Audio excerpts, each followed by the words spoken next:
Last episode.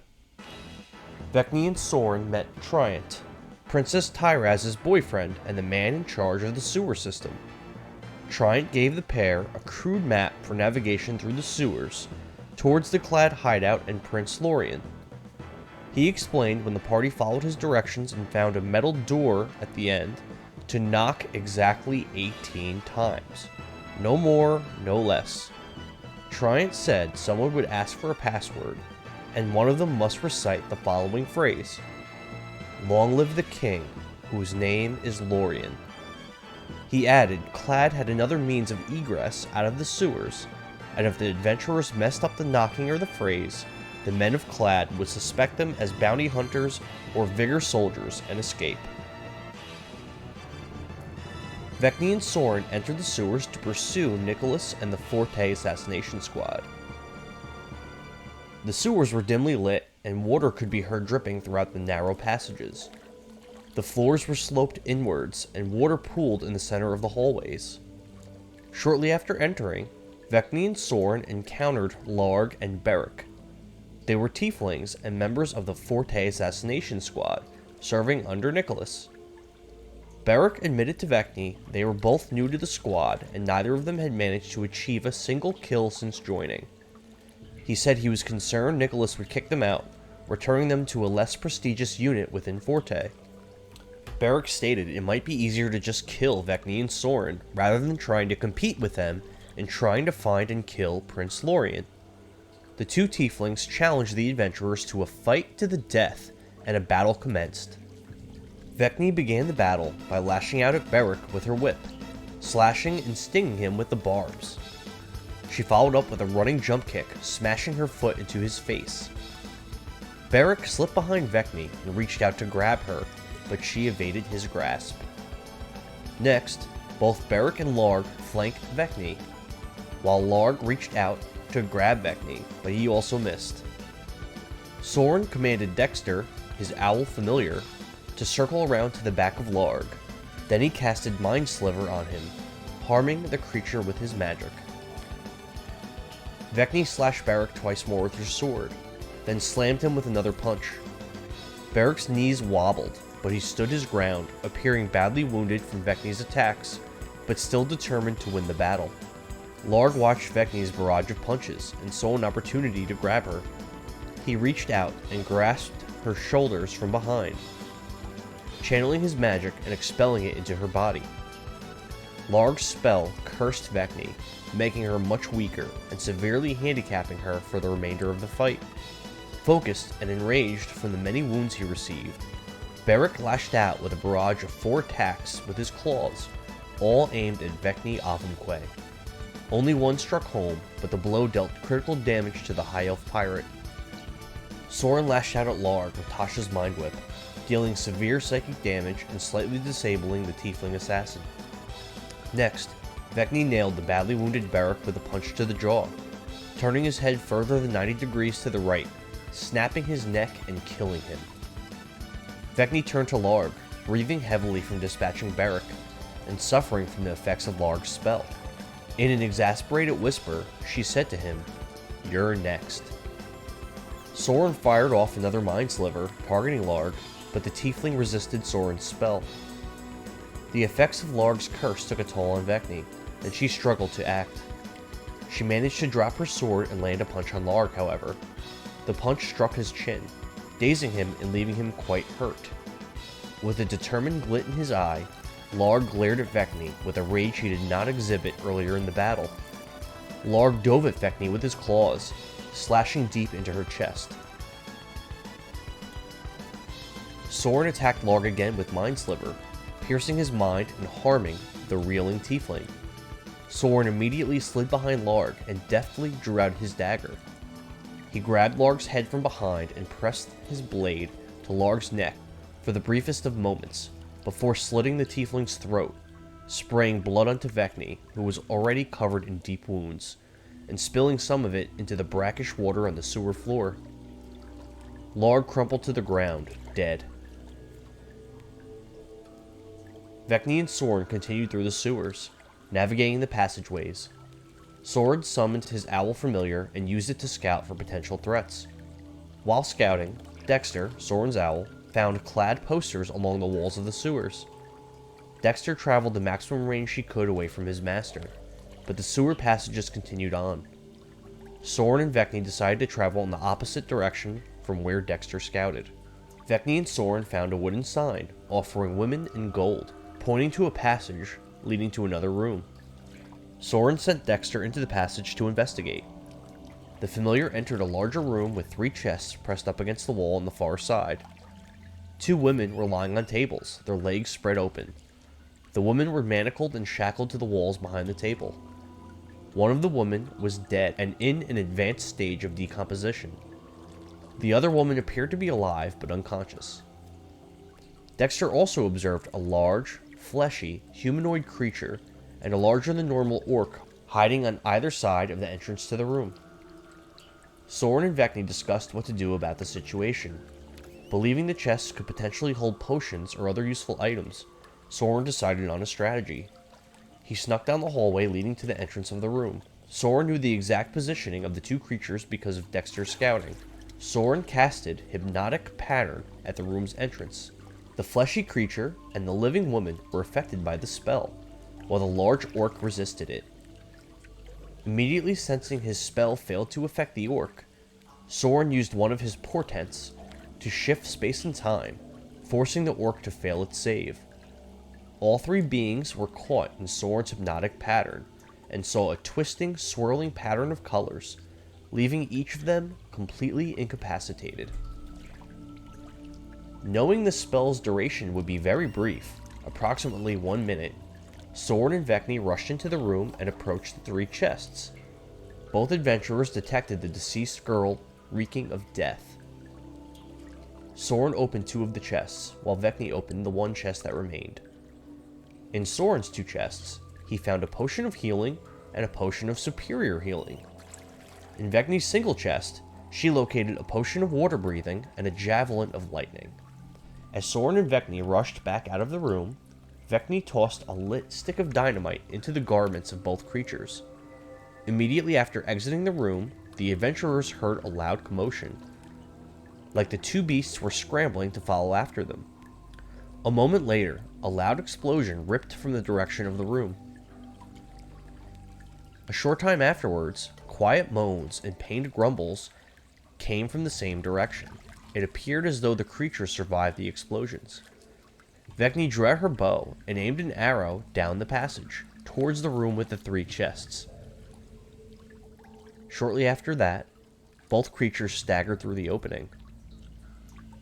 The instant she saw the orc appear, Vekni let loose an arrow, striking the beast right in the gut. Sorin followed up with Tasha's Mind Whip on the fleshy creature, partially disabling it and dealing psychic damage to the beast. The orc bounded down the passage towards Sorin. The beast swung at Sorin twice with its great axe. Sorin would have been struck by the blow, but he reacted quickly and casted the shield spell, which temporarily protected him from harm. Both of the orc's strikes slammed harmlessly into Sorin's magic barrier and slid away from the clever human mage. On the orc's second miss, he slipped and fell to the ground, landing prone in front of Sorin. Due to Sorin's Tasha's Mind Whip spell, the fleshy creature was unable to move and attack, so it pulled out a javelin and hurled it at Sorin. The javelin bypassed the magic shield and struck Sorin in the left side, dealing considerable damage. Seeing the orc was badly wounded and lying prone on the ground, Vekni leapt into the air and came down at it with a knee. The creature squirmed out of the way, and she narrowly missed crushing its head. Vekni was still much too fast for this orc, however, and she immediately popped back up and stomped down on its throat, breaking the beast's neck and ending its life. Some blood splurted out of its dying body and splashed onto Sorin's fancy raiment. Vekni pushed off the dead orc's neck with her foot and did a back handspring to return to cover behind the passage wall. Sorin launched another psychic attack on the fleshy creature, once again affecting it with Tasha's Mind Whip. The creature used its movement to flee back into the room and hid to the left of the entrance. The creature appeared grievously injured after suffering a sustained psychic attack from Sorin, not to mention enduring the dynamite explosion that initiated the battle. "You ain't going nowhere!"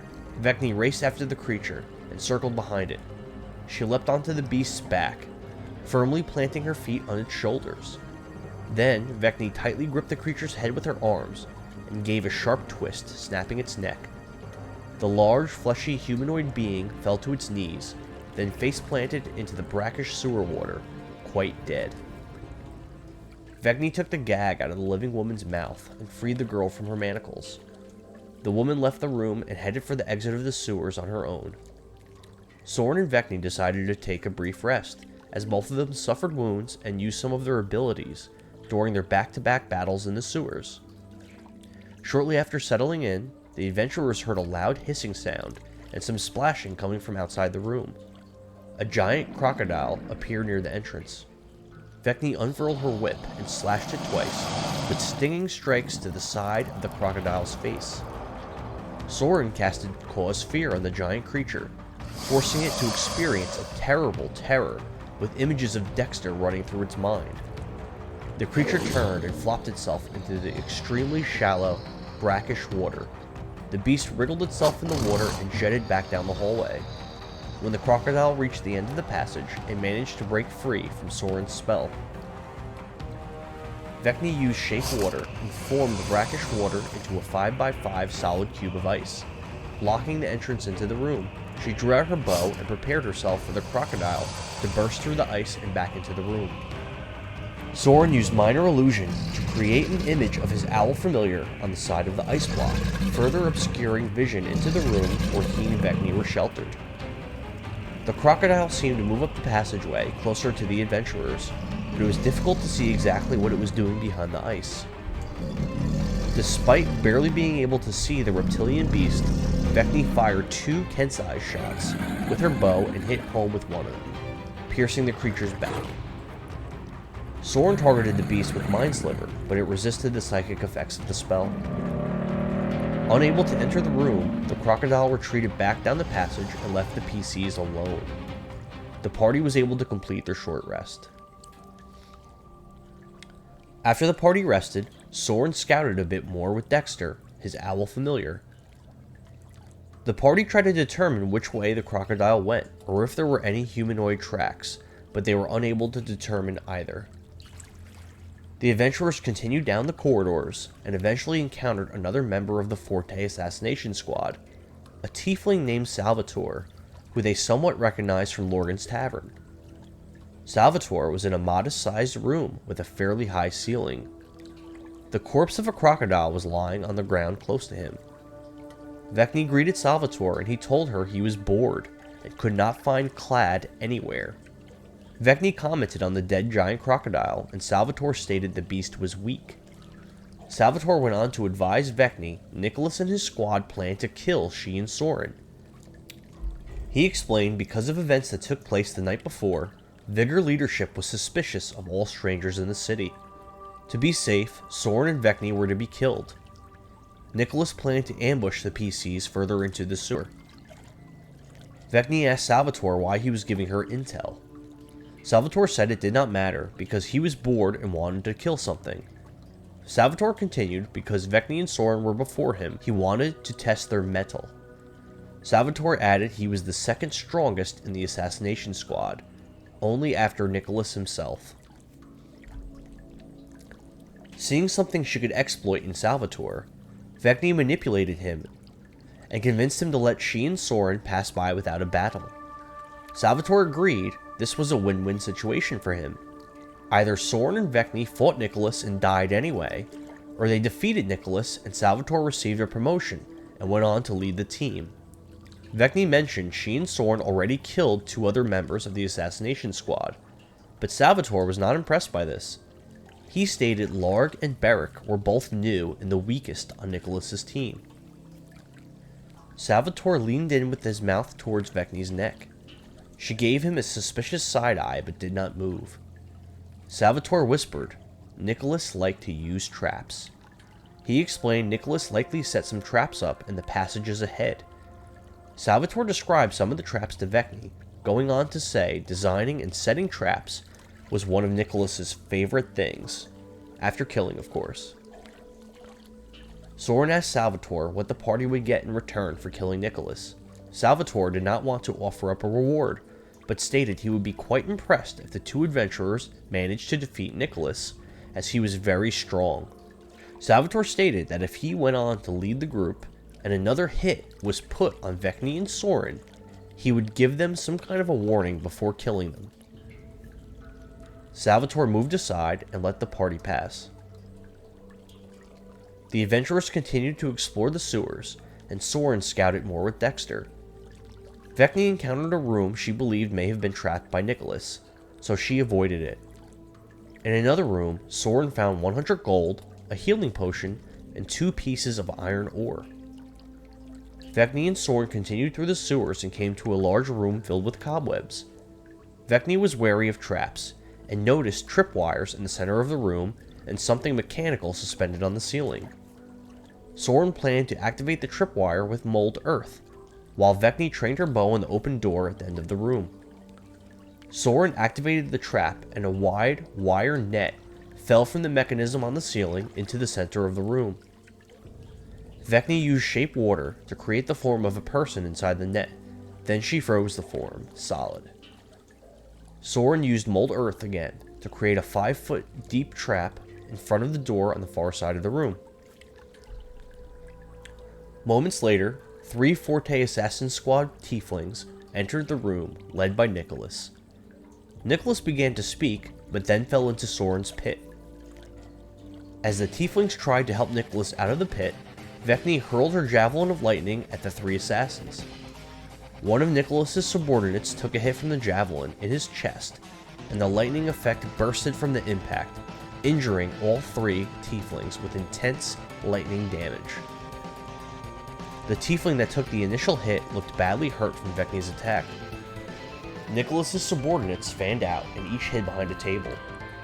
They both pulled out throwing darts and threw 4 each at Sorin. Each tiefling would have struck Sorin simultaneously with their first dart, but at the last possible moment, Sorin raised both hands and casted Shield. The darts thudded into his magical barrier and then fell harmlessly to the sewer floor. The last 3 darts the 2 assassins threw at Sorin also bounced off his shield spell without piercing his defenses. Vekni ran behind the badly wounded tiefling on the left and then delivered a haymaker. She targeted his bleeding, burned chest. The instant Vekni landed her punch, the tiefling's heart stopped and he fell over dead. Vekni spun as she pulled the final stick of dynamite out from her waistband and chucked it into the pit where Nicholas was located. For the first time since inscribing the spell to his spellbook, Sorin casted the fireball spell. Sorin raised his wand, inhaled deep. Then it appeared as though he pulled off his own face, revealing a skull underneath. With a big exhale, he aimed the powerful magic over the pit that Nicholas fell into. From Sorin's mouth, the form of a phoenix flew into the air and slammed on top of the pit opening. The radius of the blast was wide enough to harm Nicholas and his remaining subordinate. The spell also detonated the stick of dynamite Vekni had just thrown into the pit, where it was contained and only harmed the assassin leader. The 2 desks in the room caught fire from Sorin's spell as well. Nicholas ascended from the pit and bellowed, "Kill those motherfuckers!" His remaining subordinate immediately obeyed his command and threw a dart at Vekni with his reaction, but the projectile missed the mark. Nicholas charged at Vekni with his blood-red, serrated scimitar in his right hand. He slashed twice at the elven pirate, slicing her in the shoulder with his second attack. Nicholas's surviving subordinate traversed the room, then began to glow. He disappeared in a puff of smoke, leaving a magical dim light behind. The tiefling reappeared directly behind Sorin and attempted to punch him twice in the back. Turning around, Sorin raised his wand and casted the shield spell again. Both of the tiefling's punches slammed harmlessly into Sorin's magical barrier. Vekni unsheathed the sword from her sword belt with a backhanded slash in one motion. She struck Nicholas with the attack and infused her ki to use Stunning Strike. Stunning Strike failed to affect the Tiefling leader. Vekni slashed him a second time, and once again infused ki for a Stunning Strike. The second attempt also failed. Vekni unloaded on Nicholas with a flurry of blows, once again infusing ki and attempting to affect him with the Stunning Strike. This time she was successful, and Nicholas became stunned. Sorin pointed his wand right into the face of the Tiefling that attacked him. A bright white light emanated from his wand, and the Tiefling's mind was turned to mush by Sorin's Tasha's Mind Whip spell. The assassin fell to the ground, never to get up again. Vekni delivered a backhanded slash to the stunned Nicholas's throat. As the blood seeped out of his body and his light began to dim, Vekni remarked, "Salvatore sends his regards."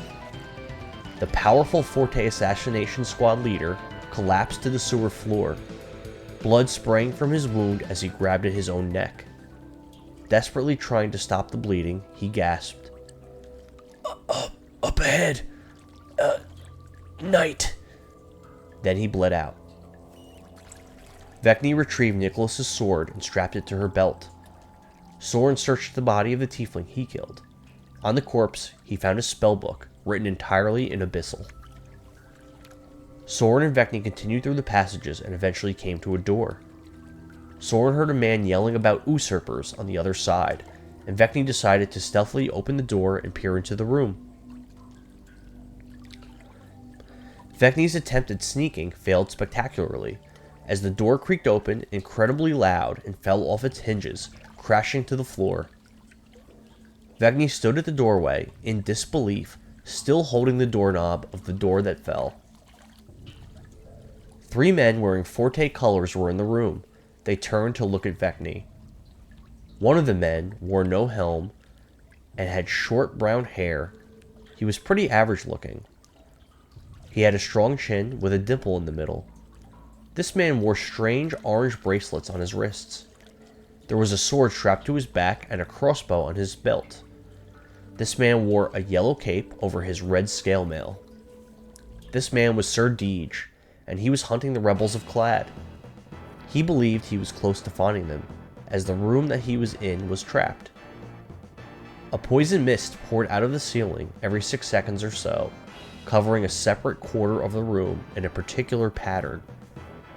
Vekni and Sorin convinced Deej they were helping the assassination squad hunt for Clad and Prince Lorian. Sorin, Vekni, and Ser Deej tried to figure out the room and find a way to proceed. Sorin found a strange circular metal plate embedded on one of the walls in the room. Near the plate, a rusted sledgehammer laid on the ground. Sorin and Vekni came to believe this metal plate was the same one Tryant spoke of and would lead them to the Clad hideout. Sorin and Vekni devised a plan to kill Deej and his men. Vekni formed a 600-pound block of ice outside of the room. Then she and Sorin beckoned Ser Deej to leave the room to confer with Nicholas about the trap room and the location of Clad. Ser Deej was determined to stay in the room and truly believed it would lead him to Clad and Prince Lorian. He refused. Sorin warped space and time with his portent, and Ser Deej was convinced to leave the room anyway. Upon exiting, Sorin and Deej spoke a bit. During the conversation, Deej showed Sorin that the orange bracelets on his wrists contained retractable blades. Sorin got Deej to turn and give his men an order. With his back turned, Sorin attempted to cast mulled earth underneath Deej's feet. Unfortunately for Sorin, Ser Deej was cognizant of his surroundings, and Deej was able to get out of the way before the spell was cast. Vekni cocked a fist and moved in to punch Deej. He quickly reacted and grabbed the shield strapped to his back. He whipped the shield to his front and tried to bash Vekni with it. She ducked to the right, crouched down, and swung at Deej with a powerful right hook.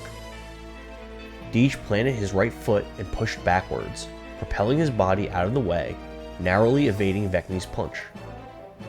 Vekni shifted her weight onto the other side and came back at Deej again with a left hook. This blow landed, and Vekni used the last bit of her ki to attempt a stunning strike. The ability failed to affect the Forte Knight, however. Deej's men advanced forward, while Deej disengaged and took cover behind a table in the center of the room. Sorin casted Mulled Earth, making a pit at the entrance into the hallway outside the room. Gas spewed down into Deej's position, burning him with the gaseous acid and scorching his skin. One of Deej's soldiers went through the door and attempted to leap over Sorin's pit. He failed to make it across and fell down the 5-foot hole. Vekni immediately used her ready action to U-shape water and drop the block of ice directly into the hole on top of the man. The 600 pounds of ice slowly crushed the warrior to death as he screamed in agony and terror. The second soldier stepped onto the ice and swung his sword at Sorin, but missed.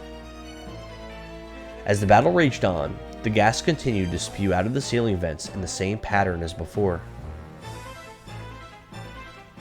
Sorin casted Mind Sliver on Deej's remaining subordinate, inflicting psychic damage on the man. Vekni landed 2 lightning-fast whip slashes on the subordinate, then stepped in with a savage knee to his right side, leaving him badly hurt. Sorin raised his wand and casted Mind Sliver on the remaining soldier again. This time, the matter contained within the man's skull exploded, and he died instantly. Vekni drew her bow and fired 2 shots at Ser Deej, but missed him. Deej ducked down behind the table for cover and attempted to survive the kill box he found himself in.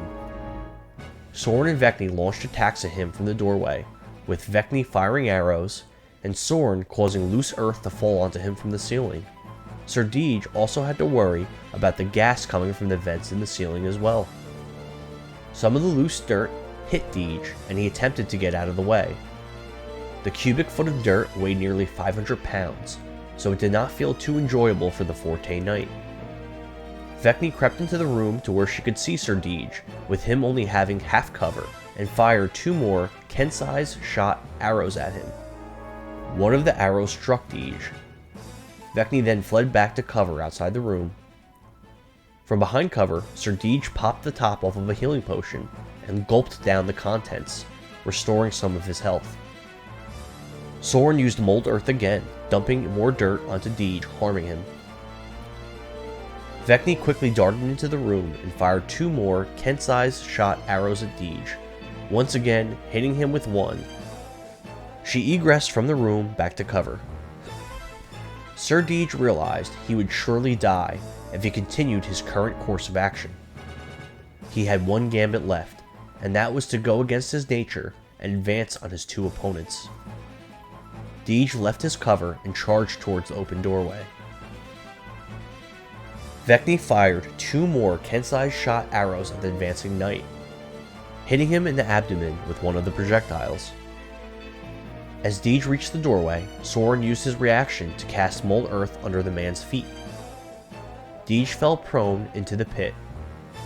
Vekni lifted up her ice block and deposited it right on top of Deej inside the pit.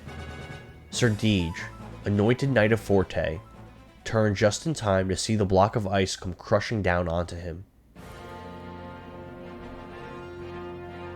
Vekni removed the ice from Deej's pit, so Sorin could search the corpse. He found Deej's longsword, crossbow, a potion of healing, and Deej's wristblade bracelets. Vekni avoided the green mist, picked up the sledgehammer, and knocked on the steel wall plate 18 times. After 30 seconds, she heard a muffled voice on the other side of the wall, demanding a password. Vekni answered, "Long live the king, whose name is Lorian." Moments passed by, and some kind of mechanism in the wall began to activate and move. A portion of the wall containing the steel plate opened like a door, and the adventurers stepped inside. They followed a passage and came to a door with a poster of the clad sigil. Vekni turned the handle of the door and opened it.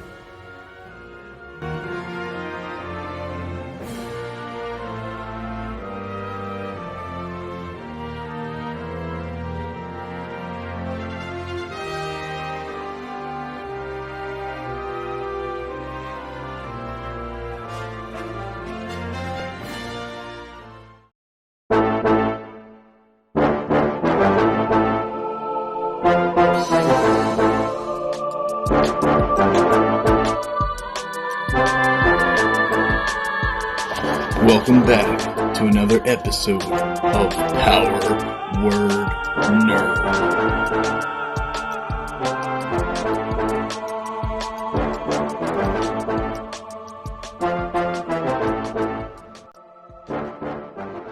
Pop off right where you are. So she'll just go over this way. As you scoot away, you hear this muffled voice say, "Password." Password. Long live the king whose name is Lorian. A couple moments go by, and you start to hear this rumbling sound.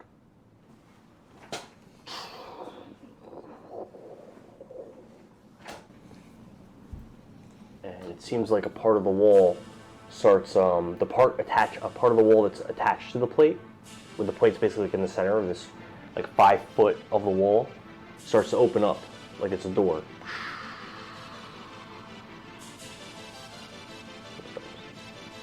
Where is that?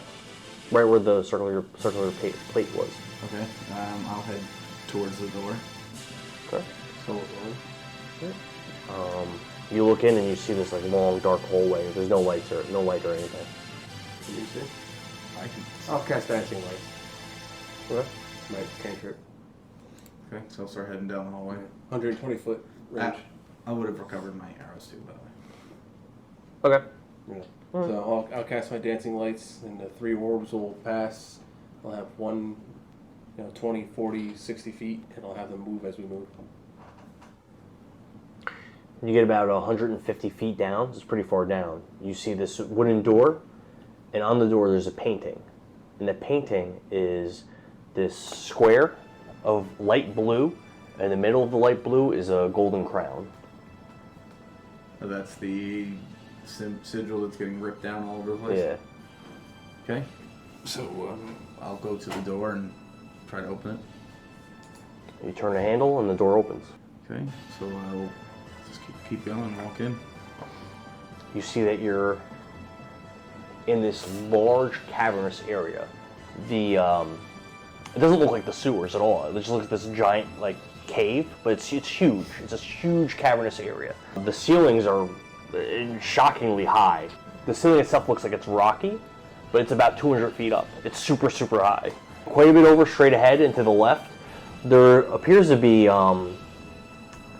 this small wooden dock with some kind of a lake next to it and a wooden boat in front of the dock. Straight ahead from where you were, there's a few small buildings and this one really large building. And you see people milling around. Are they In doors? It's like a whole underground city almost. Yeah, Are they doors though, or just like regular people? they're like regular people. And they're wearing light blue and yellow, most of them, is the colors they're wearing. That's cool. Nobody greets us at the door. So Yes. you guys enter the cavern, and after a few moments, this man on a destrier starts to gallop over to you. This heavily armored man pulls right up to you, and he goes, "Greetings. Who are you, and why are you here?" And you can tell by his voice, he sounds like he's very young. We were searching for Prince Lorian. My name is Lord Sorin, and this is my concubine. I'm number. I Yeah. am Captain Vekni Adamque. How did you find this place? We looked for it. We got a map and pulls up this shitty drawn map from Tryant's. Oh, Tryant sent you here, and he gave you this garbage to find it. Yes. We Jet? had spoken to the princess, and she had asked us to come locate her brother. What did she need? Did you have any trouble on the way? I understand that there are many searching for us that wish ill will upon us. There was there was the FORTE Assassins Guild here. Yes. They were dispatched. They were killed? Mm-hmm. By whom? You're looking at him. Did you come here because you wish to place Prince Lorian on the throne? Of course. Well, that is part of the reason. What is your other reason? Is to get him out of here and somewhere safe. There's nowhere safer for him to be. Well, he has family in Queensgate. You're We talking to him. also just dispatched of the mayor's knight. You killed, you killed Rochambeau? No, her boyfriend, Ser Deej. Ser Deej. I've heard something about him. I don't think he's really anything, but okay. Well, they were playing around in your gas room. Nicholas, we were very concerned about, and his assassins. Well, they're all dead except for Salvatore. I don't know. I just know Nicholas. Well, there was one left. Okay. Well, I appreciate it. Good job. All right. Yeah. I mean, as long as you don't wish us ill will or anything, you're free to. What did look his around. sister want? You talked to her. I don't know the people I just met. The princess that you talked to in the bathroom. Yeah, I don't remember the conversation word for word. Yeah, but what did she want from I you? think she wants this guy, it's like her brother or something, and I don't know, to rule the kingdom, and she's like held hostage practically. But with my noble background, I was willing to use it to request an audience with the guy. You wish to speak with the prince? Well, unfortunately, I cannot grant such an audience. You would have to speak with Ser Brost. You could find him up ahead in the large building back there. See if he'll grant you an audience. If you tell him that you came from the princess, I would imagine he would vet you and then allow you an audience. You think it's safe living under your enemy's city? Well, I understand why you think it might not be, but this is where the prince's sister is. This is where many of our enemies are in the fringe. While we don't have the strength yet to travel to Lorson and take the capital back, perhaps we could take this region and build allies and then strike north. While we're here, are there places that we can rest, get something to eat, something to drink, somewhere to sleep? Well, the accommodations here are kind of sparse, but that large building up there is a tavern. They have food, they have drink, they have rooms, not many. And where is what's the guy's name again? Ser Brost. Where is Ser Brost? You'll find him in that building. How far away a walk is it? So you could see it from where you're at. It's near that dock. He gallops alongside you as you walk. He goes, while we walk over there, why don't you tell me about yourself a little bit? My name is Sir Winsalot. Hey, that is a cocky name. Well, I come from a place of pride. I once served the lions of Pride Cutter Keep. And the lions now work for Forte.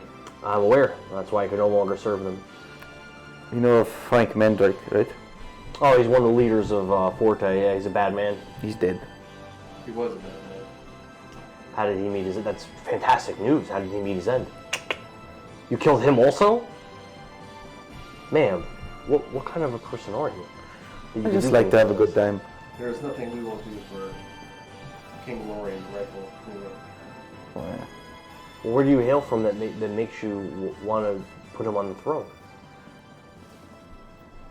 Well, I am from the seas. I'm just a pirate captain. So why do you care for our Well, I made wars? friends with Queen Inez, and I think that this would help her station.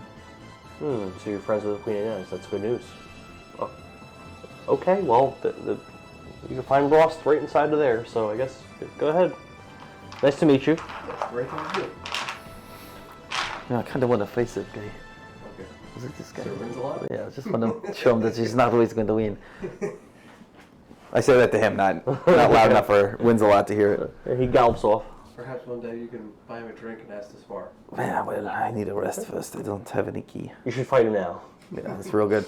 I have no stunning strike, no nothing. Just use shape water and low water. Earth, you'll just kill him like That's that. all we need. He'll only get to go. I'm going to take 10 minutes before I do anything. And ritual cast identify. Oh, you can automatically identify them? Yeah. So you choose one object that you must touch throughout the casting of the spell.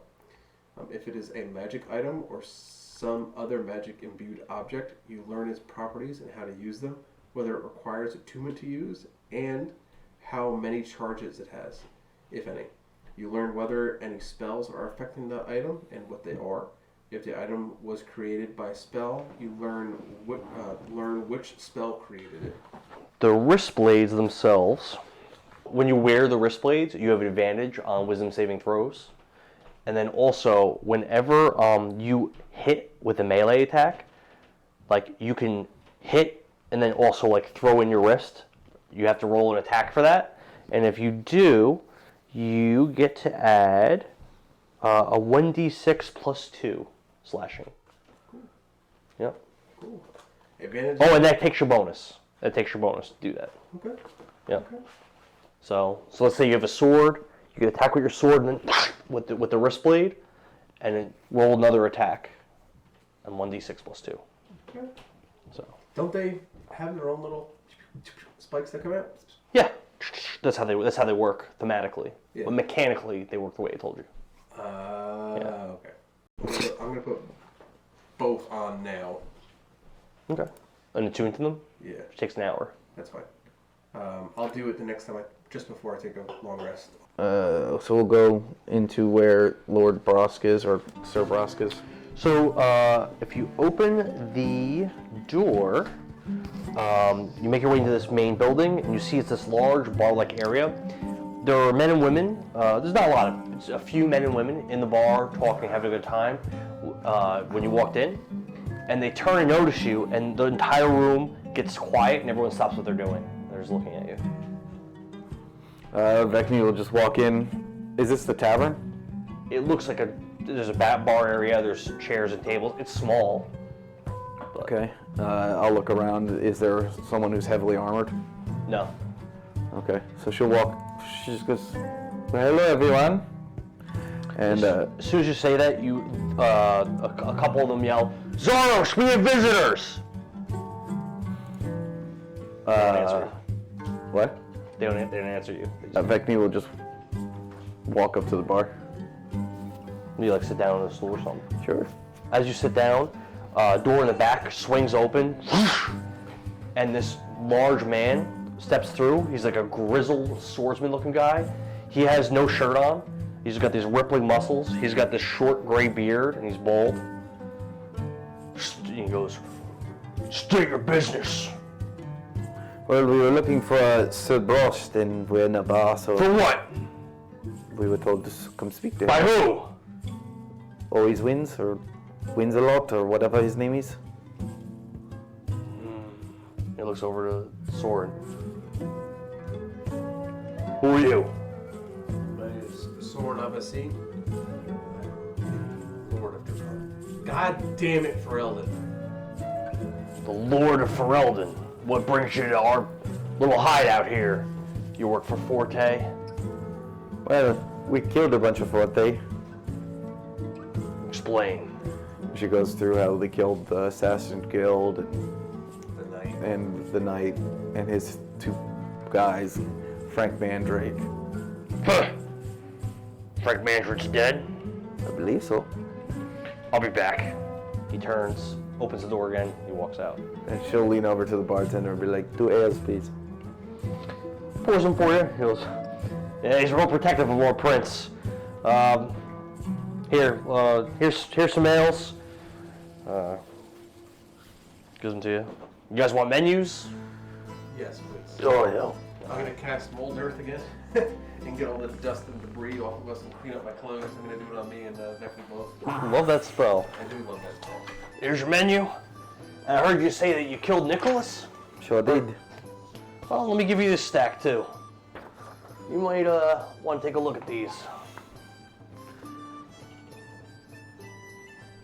Jake, who stayed for him? Let's see. An ale is 3 gold and no, wine is only 1? Oh, I would love some King's wine. And champion steak. Wait, the steak is cheaper than a salad?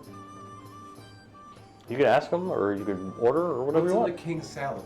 Hmm? What's in the King's salad? King Salad is excellent. We have some of our finest seafood in. We fish right here. Believe it or not, the fishing in this underwater cave, in this underground cave, is fantastic. I'll take some of the king's salad and I'll have myself a king's wine as well. All right, coming right up. He leaves. He goes into like a back room. It's on me. Well, I wasn't going to pay anyway, so Oh, please. It'll still be on. Prince's tequila. I'll order a Prince tequila and the champion steak. He goes in the back. He's gone for a few minutes. Around the in the room, so amongst the men and women that you saw in there, you noticed a couple people standing out. There was a fierce-looking female warrior with this dark blue armor. There was a bald swordsman sitting with his helm on his lap. And there was a guy that looked almost like a monk, kind of, but he was wearing a bandana. Bartender comes back out. He puts this like giant salad bowl in front of Sorin, and he takes out these two small plates. You can see in the salad bowl, there's shrimp, and there's scallops, and it looks like really, really fresh. And you could smell this delicious buttery smell coming from the like basically the seafood salad. I got the tequila. Puts on this goblet. It's this large circular goblet with this very dark purple liquid in it. And there's this umbrella, one of those like little drink umbrellas stuck into the goblet. And the umbrella portion is actually shaped and colored like a golden crown. Yeah. And then you got a shot and a steak. So you get a shot of this this brownish gold liquid, as well as a steak. Don't forget to kill him. It was me. That was me. It was me. It was me. It was me. I dropped him in the vat. I stunned him. I dropped him in the vat. I stunned him. I split with you 50-50, motherfucker. I'm taking it. You're fucking not. Okay, so you held that over there on purpose. Yeah, no, I got all of them. Nicholas, Frank Mandrick, and Ser Deej. Okay, so what's the total? What are we looking at here? You are getting nothing. Don't you fucking motherfucker. We're splitting this shit. We're probably gonna get around like 22,000 or something like that. Total? Yep. Who do we see to turn in these rewards? I believe it says it on the wanted posters. Yep. We have to see Ser Brost. Oh, the guy that we just saw. You didn't see him yet. No. Oh, you don't know. What do you mean? He was the guy that we just turned. Was he? They called for Zaros. Yeah. Yeah, we get 21,200. I got some. Let me see. Let me see. Get the fuck out of here. Let me see. This is mine. Let me see. She just goes like this. She goes like this. He's like, for me. Oh, yeah. And she fucking pops the shape water and pops the shot of tequila in her mouth. He's gonna use this mold earth and splash a little dirt in your eyes. Let me see. She's shape water and splash you with your wine in your eyes. What's the matter with you? The one guy was 11,000 on its own. Yes, it's for me. Why are you getting so angry? You're a fucking prince. You have the money. Motherfucker, let me see. You can cry about it to your I'm mama. not talking to her. I'm talking to Kevin. Let me see. Fucking guy. Vekni does not hand them to him. I don't consent. She folds them up and puts her in her tunic. I will order another shot of tequila and start eating my steak. Okay. Brings it out to you. Yeah, Sorin's gonna be like, almost like it's like taking him back to his days in high society when he's eating this fresh seafood, drinking his wine. Just loves it. Loves it. Another shot. Brings it out to you. And give me a chaser of ale. Sure thing. She just keeps popping the shots. What time of day would you say it is? Ooh. It's got to be like 2 or 3. Yeah, it's been a couple hours. Definitely been a couple hours. Well, we put it at 3. 3? But you're in a cave, so it doesn't really. 3 p.m. Yeah. What is the rest of the bar doing? Do they go back to their... Yeah, so after they had done that, they were back to talking and stuff. And like I said, there's men and women in there, but the 3 people that look like they're kind of standing out a little bit are the 3 I described. Do that again. There was a fierce-looking female warrior with this long black hair. She's a little bit tan, and her armor, unlike the rest of everybody else in the room, all of their armor and clothing are light blue and yellow. Her clothing, her armor is just dark blue, nothing else. Then there's a man, a swordsman. He's bald. He's sitting with his helm on his lap. He looks a little bit older, like he's probably middle-aged or maybe like 50 years old. And then there's a guy that looks almost like he's a monk with like a sleeveless light blue shirt, and he's got a yellow bandana on his head. And he's also bald. I'm just gonna sit and enjoy my food and drink after a disgusting sword trip. So you guys are in there for a good 30 minutes, and nothing's happening. But then all of a sudden, that same door opens up, and a different guy comes out. Not that same guy you saw before. This guy is very broad. His chest and his back, and he's very, very broad. He's not tall like the other guy. The other guy was pretty tall. He's probably like 6'5". This guy's more like a 5'8". He's like a pretty normal size when it comes to height, but he's very, very broad. His armor is magnificent. He has just a very heavy plate mail. There's a giant scimitar on his sword belt on his right side, and he's got this flowing cape. And he says, "The prince would like to speak with your group. Follow me." And he turns and he goes back in the room, but the door is left open. Well, I guess we never had to talk to that Ser Brost. I'll order one more shot to go. Sure. And follow the guy. Okay. Yeah. So you go into the room, and it's a short little hallway, and you come into this room that's very small. I do not pay my tab. There are several guards on both sides. Several. But again, it's crowded in here. It's not big. Straight ahead of you, there's this fancily dressed man with a small golden crown sitting on this like really modest-looking wooden throne. He looks pretty young. He looks like he's like low 20s maybe, like late teens. He looks young. Short blonde hair.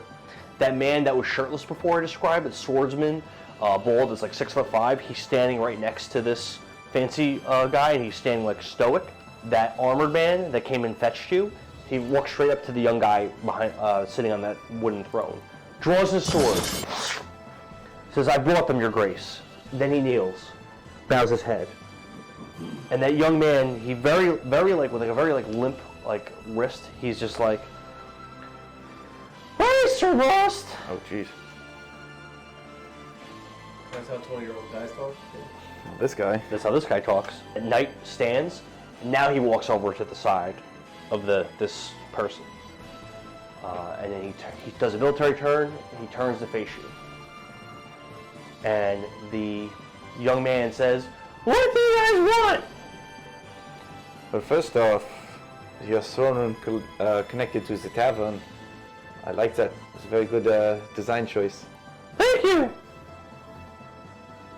We are here because we have spoken to your sister. The shirtless man says, "What did the princess want?" She said she wanted to be rescued because she was tired of being locked up, right? She kind of said that she wanted you guys to go there to help the prince take the kingdom. Yeah. Kind of what she did. That. And how would you I help? went to roll a history check and I got a 19. That's basically what she asked you to do. Well, it's our aim to put Lorian back on the throne and overthrow Vigor. What could you guys do to help us with that? Well, we've already killed Frank Mandrid. We've killed the knight. We've killed Deej and Nicholas of the Assassin's Guild, and she pulls out the wanted posters. Who do I turn these into? The knight walks forward, takes the posters from you, and stands back. Do you have any proof that you've killed these men? Ser Deej is right outside your door in your gas chamber, and Nicholas is down the hallway, decapitated. And Eponia is back on her way to Eponia's bog after we killed Frank Mandrid. And she is currently going with one of the Woodred? Yeah. Gragas. Gragas. Oh. Gragas, back to Eponia's bog. I'll send one of my men, snaps his fingers, points, and one goes. One of the men lining the walls, removes himself and leaves the room. to go and look for Nicholas and Deej. Oh, and then And if I can confirm that they're dead, then I'll pay you. and then Sorin's gonna like this too. He's gonna roll his sleeves up and show him the gauntlet things that the one knight had. Those are Deej's weapons. Deej's weapons. Oh, So show he's show in him fact dead. Frank Mendrick's thingy. Oh, and then he's also gonna pull out Frank Mandrake's pistol. Show him that. Takes it. This is a queer contraption. I've heard that Frank was a researcher of sorts. The two of you. Truly, you killed these men, didn't you? Of course. Then perhaps you can be of use to us. Let me explain what we need, and then I will give you my reward. Well, we also came here on behalf of Queen Inez. Interesting. Queen Inez is part of our plan, so What is your plan involving Queen Inez?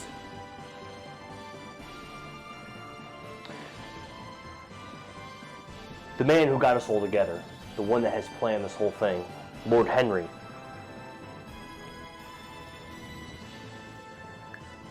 He made efforts to build an army to retake the kingdom.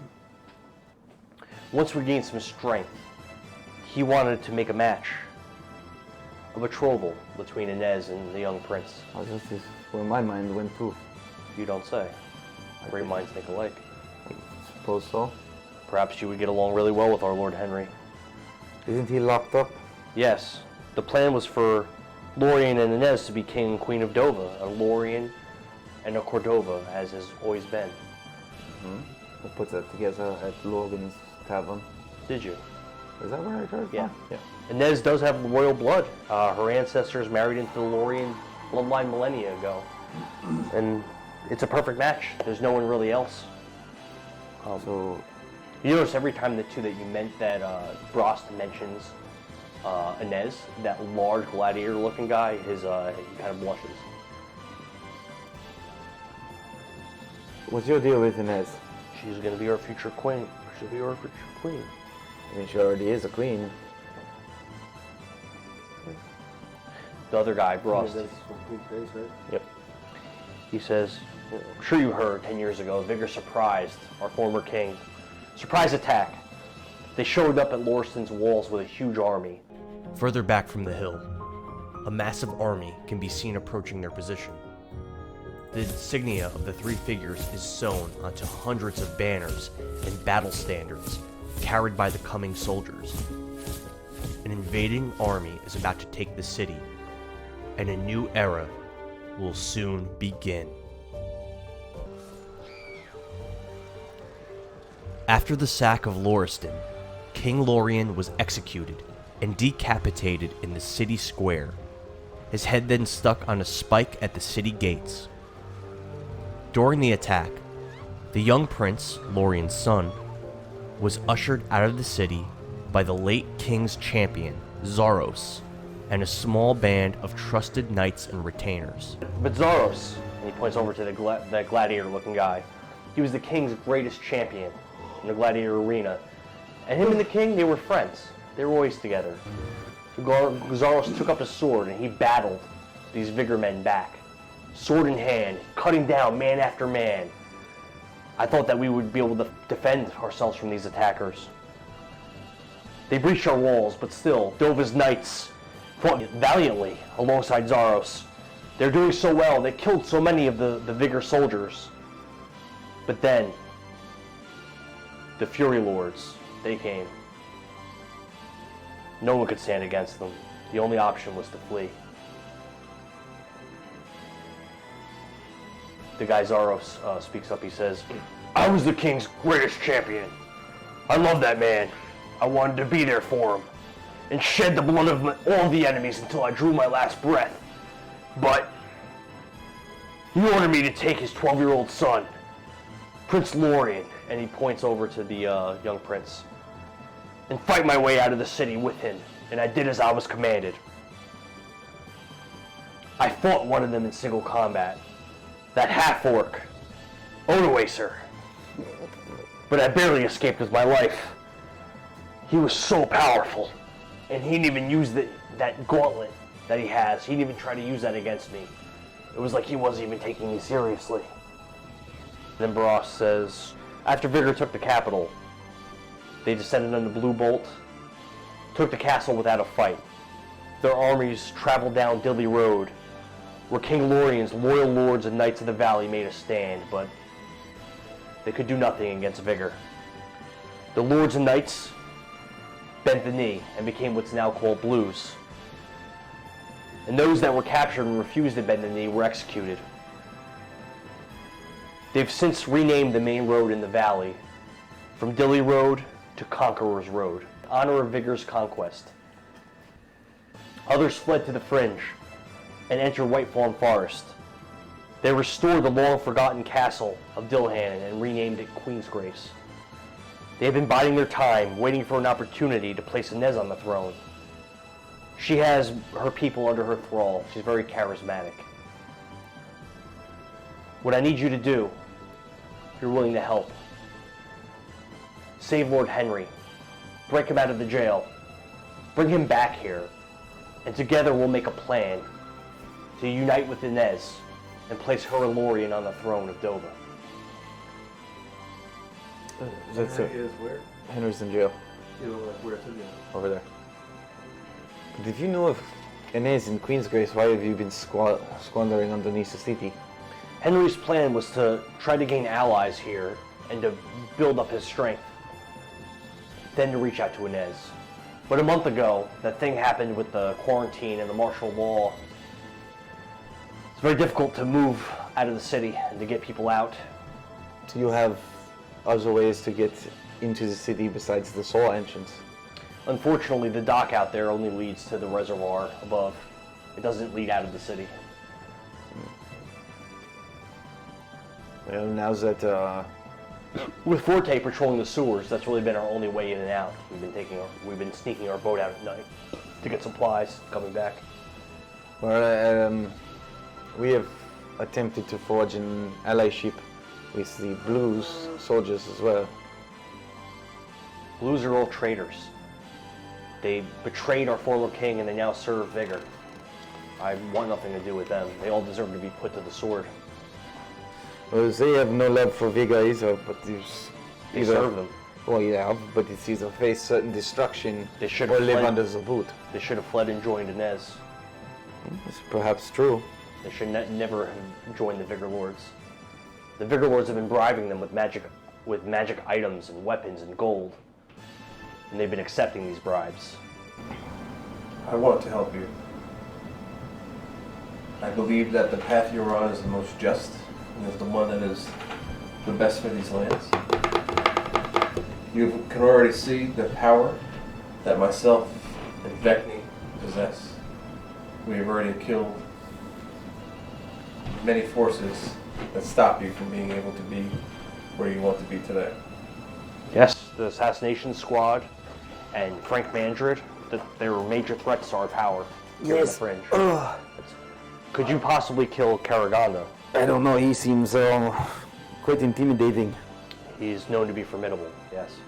I do not feel that Karaganda will be much of a threat to us, Why is that? but I do require one thing. What is that? When we get you where you need to be, there will be a day when we will have to face off against the Fury Lords.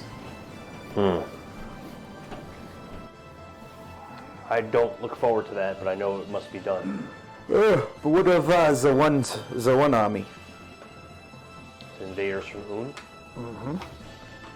Don't know a lot about them, but the way that they've come to our lands, it's kind of similar to what Vigor did. They're conquerors. Now, have you looked? The way I see it is that Un is Vigor's biggest threat. You don't think that the rightful king is the biggest threat to Vigor's rule? I don't That's know. how I see it. Well, of course you would see it that way, but your forces are dwarfed by Un's. Well, we only have about 80 men. It's not going to be enough to do much. That's what I'm saying. So if we could get you out of here after rescuing your Lord Henry, go to Queen's Grace and start forming your allies over there, where you'll be safe. And then, We would need Lord Henry.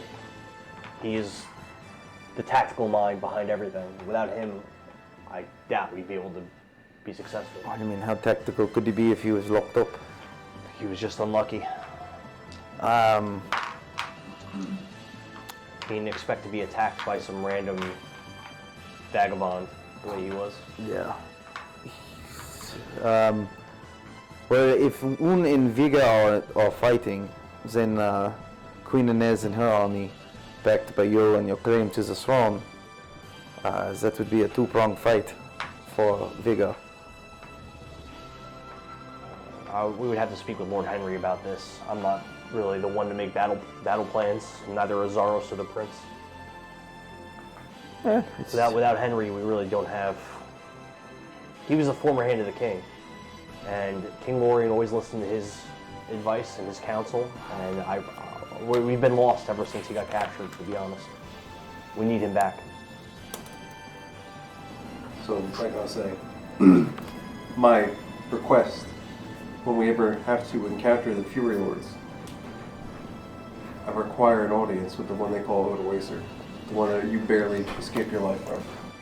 The man is bloodthirsty and dangerous. What would you even want with him? He would kill you on the spot. If you only knew how strong this man was. I do not know how powerful he is. I've only heard rumor of his power. This orc, even without his gauntlet, he can make meteors fall from the sky. And he's the physical strength to stand before anyone and make them fall to their knees in despair. I am here on a mission from Ferelden, and I serve my stepfather, King Dokkan of Ferelden. Does Ferelden wish to swear their swords to Lorian's cause? Ferelden looks to reignite the Burning Fist members back together again. I know not of what you speak. Odoacer used to be a member of them, along with many others.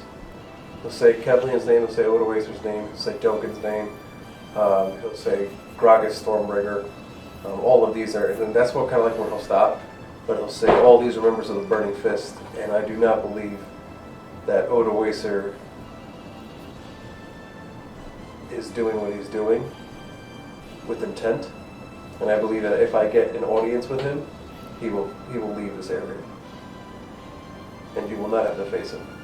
So you think that you can get Odoacer to leave Vigor without having to battle him? I do. I can't imagine the number of our allies that would die trying to take this orc down. If we could defeat him without battle, that would be ideal.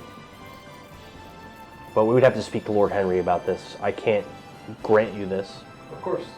Lord Henry makes our plans. I can't. Of course. I'm nothing compared to him when it comes to tactics and strategy. Do you know where they are holding Henry? In the jail. I understand that, but where in the jail?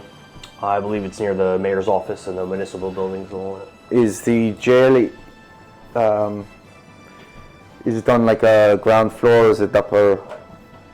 The municipal buildings are multiple levels. I've never been in there. I'm not really sure what the makeup of it is. Does Vekni react at all knowing that Odoacer, Kevlian, Gragas, Moondrin are all members of this Burning Fist? No, I already knew that. Do these saws lead out underneath the prison? They don't. There's only one entrance from the sewers that a person can fit through. Well, we don't have that problem. Is there saws that go underneath the prison? I don't know. I don't think so. I'm not an expert on the sewers. We just hide down here. You'd think that you would have it mapped out if you're living down here. We know how to get ourselves. We know how to get around. Perhaps we can talk to We use Tryant. the docks. Because if we can get underneath the prison, you could just move the rock out of the way. That is true. That is true. Just build a tunnel right up. Or we can just walk through the front door. Not now. We already heard that the city is going into a bigger lockdown. That is true. But the gentleman at the bar may help us get an audience with Rochambeau and the mayor. After all, we did just kill Deej? Nicholas Deej. Deej. He wanted you to kill Deej. Yeah. Yeah. What is They're going to be a little upset since they lost their knights and their assassin squad, plus Frank Mantrick. I don't know if anybody's going to get us in there. No, they know. What do you mean? Then when they don't come out of the sewers, they're going to know that they're not around anymore. Sewers are a vast maze, and they've been looking for these people for a while, with no luck. I don't know. They're going to know something's up. They're already on edge because of Frank. Ser Brost goes into a back room. Turns and walks into a back room. Ross is the guy getting us the reward. How much did you say it was total with everything? Was it 3 guys? 21,200. Wow, 21,200 gold. Mm-hmm. Okay. A few moments later, he comes back out with this giant sack, and he's holding a shield as well. This tall shield that's got this artwork on it. This beautiful artwork of this giant crown on the face of the shield. Looks golden. He drops a bag in front of you and goes, "Here's your reward for the bounties." And he says, "And this," and he puts it down on the ground in front of him. He says, "This is the king's protector. Save Lord Henry, and this is yours as well." He takes it and he brings it back. He puts it back in the room. Yep.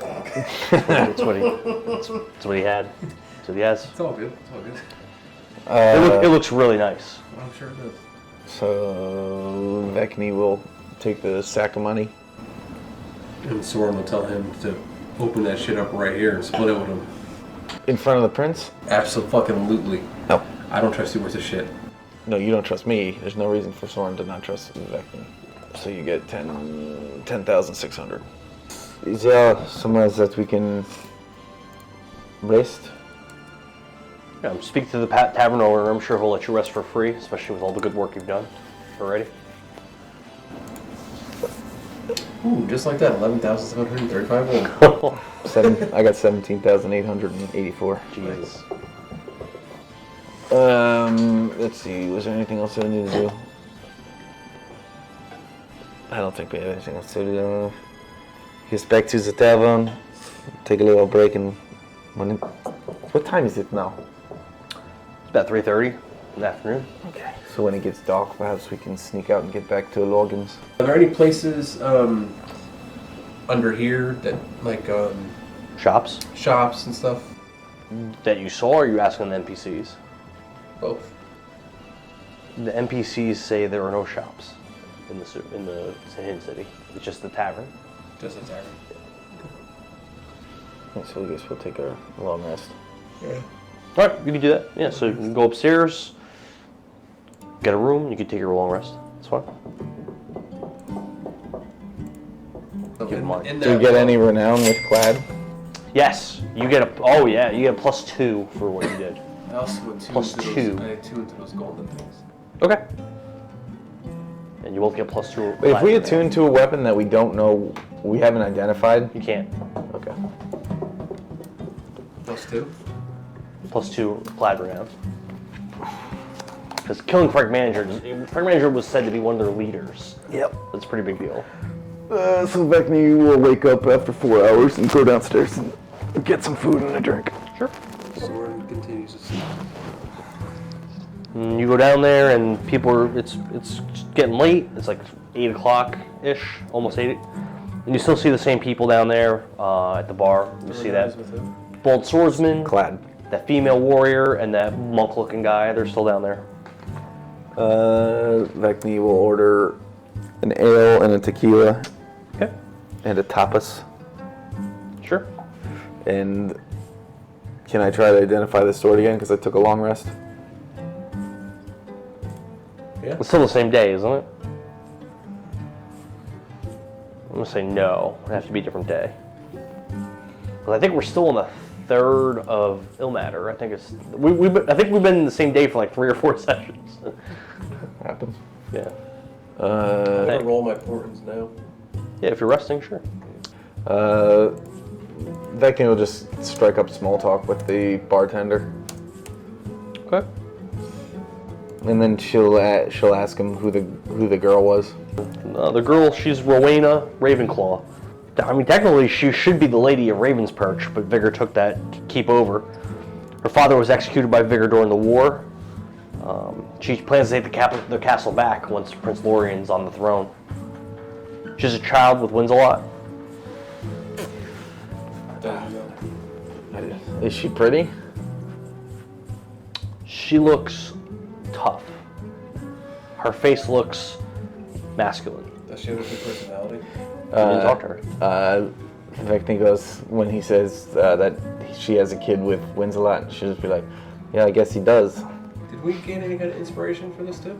No. I might reward inspiration when I review the videos, but right now, no. And what does the other two grizzled men?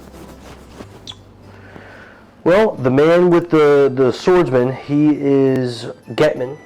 He's just been a loyal servant of the previous king and of Lord Henry. He's familiar with many of the Vigor officers, and he can answer a lot of questions about them if you have any. And the other gentleman, his name is Doomfist. He is a monk. He serves some god I'm not really too familiar with, Temagorgos. And I believe he's quite smitten with one of the Ladies of Blues. And he kind of like uses his position in the sewer to try to keep an eye on her movements and watch her from afar. Kind of like a secret admirer type thing. You're like a creepy stalker. I don't know about all that. He's like an admirer. Yeah, this kind of He's also a loyal servant of the Lorian dynasty. You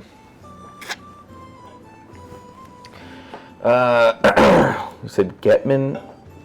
Getman Doomfist Those- and Rowena Ravenclaw. So she knows. So you said Getman knows the officers of Vigor. He's very familiar with them. Is he familiar with the city as well? Yep. Okay. Lord Henry's been using him as a spy of sorts. He takes off his clad clothing and he infiltrates the city as a commoner and goes around and gets information. He's very good at it. Yeah. He's been wanting to be a spy master if we were to appoint one someday. What's he drinking? Usually he just has ale. He doesn't drink a lot though. He usually just sips it and babies it. Well, give me 2 A's. Sure. She gets up and goes over to where Getman's sitting. Sits down. Hello, young lady. How are you? I'm doing all right. I was told that you know the city and you're very familiar with the officers of Vigor. Yes, I am very familiar with them. Speaking of which, I heard that you're the reason for Frank Mandred and Ser Deej and Nicholas's demise. I must thank you. They were big problems for us. Well, they are no longer problems for anyone. And she slides over the thing of ale. He nods, and holds it up to you to do like a cheers. She clinks the glass. And suds spill as you. She goes, He takes a nice chug. Your Prince Lorian has tasked me and my compatriot with breaking Sir Henry out of the prison. Yes. Do you know of a way to get in and out the jail? unnoticed? Well, yes. Something that I've learned about this city is that the guards are very easy to bribe. It'd be a simple thing to walk right through the front door and bribe the guards and come into the jail. Breaking him out would be another matter. That I don't know. But to see him would be easy. And do you know the timing of the patrols and all that stuff through the city? The patrols are 24/7, but the patrol men are easily bribed, uncouth, very poor sentries. It would not be difficult to sneak about and to do what needs to be done. If we had more manpower, we would easily take the city, but we only have around 80 men. It's not enough. So you think it would be simple enough to just walk into the front door, give a 50 gold to one of the guards, and walk right up to to Sir Henry? I think you'd be able to speak with him, but I don't know about breaking him out. Do you know? The average guard wouldn't have a key for that, I don't think. But it's not really of an issue. Okay. If you say so. Do you know what floor the prison is on? When you enter into the municipal buildings, there is a map that has the various locations within the buildings. There's some kind of an observatory or university or something like that. There's the mayor's offices. There is a zoning office, and then there's the jail. I'm asking you, do you know where it is? I believe it's, I think you walk into the main entrance, and I think it's to the right, I believe. And do you know, well, I guess it doesn't matter if you know. It's not that large of an area. Is there anyone else of importance in the jail? Prisoners? Yeah. 2 more of our men were captured with Henry. And do you think that they would have put Henry in like a self-confinement or whatever? That I couldn't tell you. And what time do you think would be best to go visit him? Because they would have the least amount of guards. Well, from what our intel tells us, they intend to execute him tomorrow night. But my understanding is that the guard that has the watch from 1 a.m. to 4 a.m. is particularly lazy and greedy. He is probably the best one to go for. Okay. Well, then I think that will be the timing. His name is Hunter. Now, is there a heightened guard presence now since Frank Mandrick has gone missing? I haven't gotten word since what happened to Frank, but I would imagine that patrols would be elevated. I would advise you to avoid combat in the city if you can, because while the Forte guards aren't especially competent or powerful or well disciplined, there are many of them. So if you became 10,000 or something? Something like, yes, I would say that's about right. So if you became swarmed by them, you would not make it out alive. No, I don't think I would.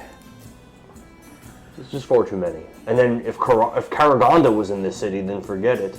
Has he returned upon Frank's death? Not to my knowledge, no. Does he spend much time here? No. Okay. So it's the would the mayor have taken over for Frank? He would be the next highest ranking. So he needs to go too. If you were to kill the mayor, that would only help us. And what do you know of Rochambeau, his guard? She's said to be one of the greatest warriors on Forte. Really? Yes, I believe she's quite a bit stronger than Nicholas or Deej or any of them except for Karaganda himself, probably. And Deej was her boyfriend. Yes. She was definitely stronger than Deej. It's kinky. If you want to talk about kinky, he looks over to Rowena and he goes, never mind.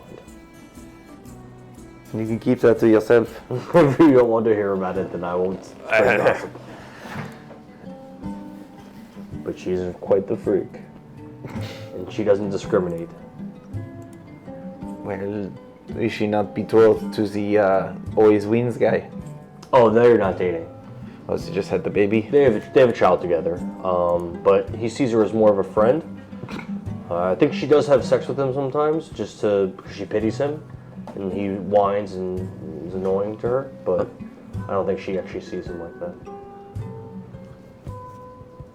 Now, does he always win? Because it's just a very on-the-nose name. You know, it's funny that you mentioned that. He was not a knight when he served lines. When he joined us, we knighted him, and he chose his surname, the name of his house, once he became an anointed knight, and he chose to call himself Winsalot. So he's kind of silly. There's something about that name that makes me want to fight him. Yes, he's very, he thinks very highly of himself, but I don't know if he really back it up. This young man. Yeah, alright, so... His first name? Cornelius. You know, he's always trying to come up with his sigil. Maybe you can help him out with that. I don't care what his sigil is. He might ask you. Well, I have no idea what Winsalot with maybe a W with a plus. There's so many wins. She'll finish her tankard, just continue a little small talk with the guy. Okay. She'll probably sit there for, let's say, an hour. Just shoot the shit with him, talk about the city. Long enough for Sorin to get up? I'd have to. That would be 3 hours for him to get up. Oh no, 2 hours, and then he could do 2 hours of like easy stuff. Yeah, he could hang out in the tavern for 2 hours. Yeah. And that wouldn't be stressful for him. Yeah, I'll to do just fine, and then I'll get up and go back to the bar and wait another hour for him to wake up. that. So Sorin can get up. Sorin is awake. And I go back down to the tavern and look to see if I can find Vekni at all. You see her at the bar, drinking. As she does. As she does. All right, so Vekni will tell you what Getman said about the guard, and how we could probably just walk right into the prison to talk to Henry. Between like 1 and 4. 1 and 4 a.m. is. Which we're coming up on. You got wow. No, it's got to be around 10 right now. That's how late it would be? Oh. Because you said I got up at 8. It Oh. is 11 o'clock at night right now because we got here at 3 and I took a long rest, which is 8 hours. Oh, so then yeah. Okay. Yeah, Fair enough.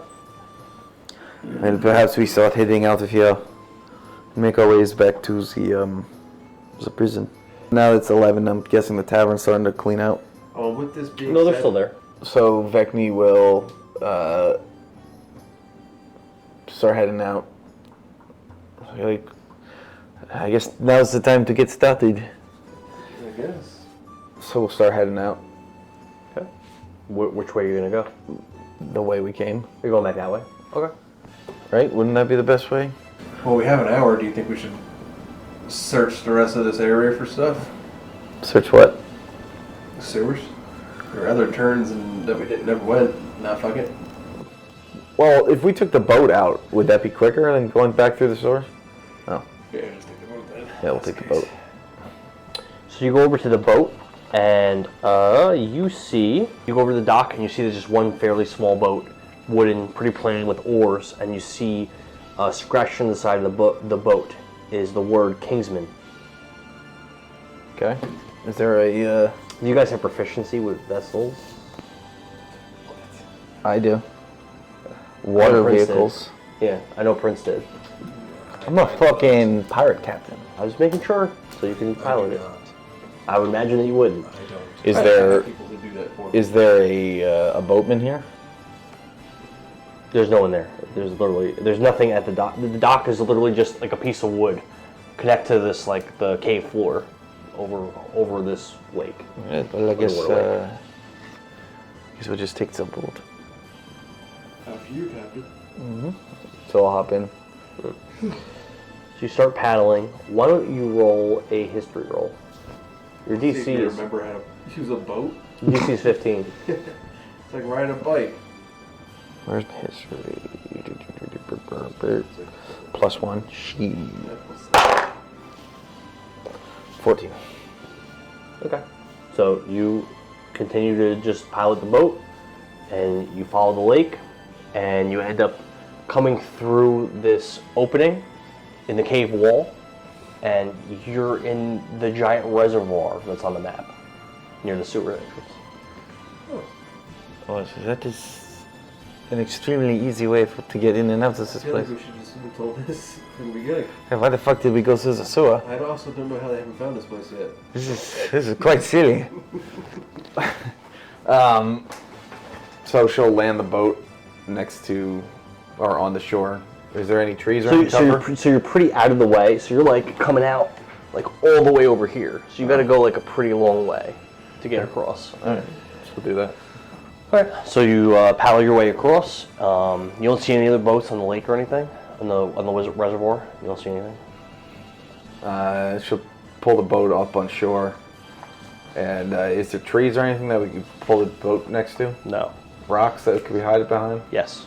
Alright, so we'll try to hide. I'll try to hide the rock. Roll a stealth roll for your boat. Use your stats for it.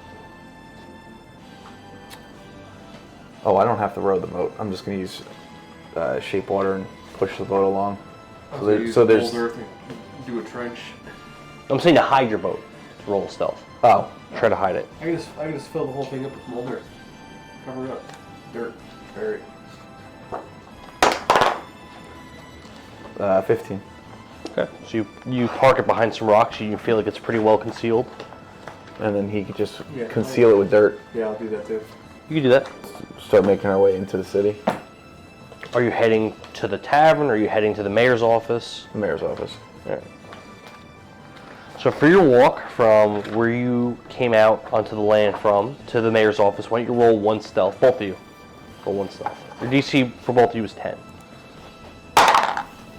16 plus 3, 19. 22. Alright, so you're able to get through undetected and you make it to the front gate of the mayor's office. So you're in front of the municipal buildings. It looks like this large mansion with gates in front, and you see guards posted outside, lined up on the fences. There's also a gallows off to the west from where you are. You see like this large gallows. And what time is it? It was 10 at night when you got up there. Oh. Ow. So again, it looks like this large. It looks like this large mansion. There's a multitude of. Looks like a multitude of separate buildings, all connected. There are guards and sentries walking around the perimeter of the building. You see a gallows set up near the east side of the building, as well. Did we return back to the bar yet? No. When we came here? No, but we have 3 hours before the guard that we want to talk to gets on. We can head back to the bar, or we can go somewhere else for now, real quick. Sure. We should probably get some. Is there a potion shop or something? Magic item shop? You have a map of the. I can't read the things. There's a alchemist shop. We should probably get some potions, because if we get into a fight, we need to be able to heal. Potions, I also want to get a pearl Okay. of 100 GP or less. I'd like to sell my shield that none of us can use. All right, we're going to go on a quick shopping spree. So you go to the Valley Shopping Center. Is Rodeo Drive here? So you're going to the alchemist shop. Now, I still do Yeah, we'll have go the there first. potion of superior healing, greater healing. I don't have any potions. And I have 1, 2, 3 regular potions still. I got nothing. I'm gonna. I got no. So you're outside of the alchemist shop. It's pretty small, mostly wood, kind of nondescript, but there's a sign out front just saying it's alchemist. Okay. And you see lights on, so it looks like they are still open. Okay. I'll go in. Okay. You walk in, you see a single human sitting behind a desk. He has brown hair. He looks a little bit older. He's probably around 50 years old, and he has spectacles on and a pointy nose. And he says, "Oh, how you doing, customers? What can I help you with?" Yeah, I was just seeing what potions you carry. Oh, okay. All kinds of alchemic materials, and we have different kits, and we got some elixirs and potions and oils. What are you looking for specifically? Well, I'm looking for some healing potions. Oh, well, we got some regular healing potions. We got some potions of cure moderate wounds, some potions of cure serious wounds, potions of lesser restoration. A multitude of other things, but that's the healing stuff that we have. Alright, how much are they? Well, if you're looking for a potion of cure moderate wounds, 300 GP, 750 for a potion of serious wounds, and 300 for a potion of lesser restoration. How much do they heal? You have to look up the spell, because it basically has the effect of the spell. What was it? Cure moderate wounds, cure serious wounds, and a potion of lesser restoration. And you see, so he points those potions out, but you see that there are a multitude of other potions there as well. But those are the healing ones that he has. Okay, so lesser restoration doesn't heal. I'm looking up cure serious wounds. There's cure wounds or mass cure wounds. Which one is it? It's a Moderate- first level spell, so do you have it set at a different spell level? It must be, because I have moderate wounds and serious wounds. So let's say the cure moderate wounds would be the effect of the spell at level 2. Okay. So both of them only cure one person. And we'll say the serious wounds is at level 4. Okay, and what were the prices on those? 300 gold for the moderate and 750 for the serious. I feel like a regular healing potion's better than that. Yeah, I don't know. Are you making these up? That's what he has. No, did you make these up over regular healing potions? Or is this something... I don't remember. I made this 3 years ago. Because I think that regular healing potions are better than these. We just buy regular healing potions? Because they do more. He does not have those. He has two. He has 2 potions of cure moderate wounds and 1 potion of cure serious wounds. So regular healing potion is better than the serious wounds? Yeah, because cure wounds is 1d8 per level. So at level 4 it'd be 4d8. Yeah, but that's... What does a regular healing potion do? I don't know if he has to heal. So a regular healing potion is 2d4. Yeah, so it's way better than that. Greater healing. 2d4 is better than 1d8. Greater. 4d8. Greater. Yeah, I know. So greater healing is 4d4 plus 4. Okay. Superior healing, which I have right now, is 8d4 plus 4. That's probably better than And the supreme healing is 10d4 plus 20. Okay. Because there's no plus on these. It's plus your spellcasting modifier. Yeah, and there is no modifier. I don't have a spellcasting modifier. It would just be. There wouldn't be one with the potions. He wouldn't then be one, he's just saying that. Those are terrible. That's what he has. Damn it, Daniel. That's what he has. Can we heal if we eat cheese? What if you just stop making custom things? Good sir, thank you for these amazing potions you have. What other potions do you have? I have a potion of water breathing. I have an elixir of truth. Do you have any potions of poisons? I do. Or potion of perhaps mind reading? Well, I'll tell you everything I got. I have an oil of flame arrow, a potion of bark skin. Wait, what is oil of flame arrow? Whatever the flame arrow spell is, it does. I don't have the descriptions on here. So, potion of bark skin, potion of cat's grace, potion of dark vision, potion of neutralized poison, potion of non-detection, potion of protection from acid, potion of protection How much is the flame arrow? 750 GP. Jesus Christmas. Potion of remove, 2 potions of remove curse, potion of resist electricity, another potion of water breathing, some silver sheen, and some more silver sheen. And that's my full list of potions at the moment. But I try to brew new ones on a weekly basis. I brew up new potions. I made all of these. Did you? Where did you come up with the cost of these? 750 for flame arrow. It's a going rate. It's a seller's market. There's no other alchemist in the city. And what level is that flame arrow? It'd be level 1. It's a 3rd level spell. Okay. So it's the base level. That's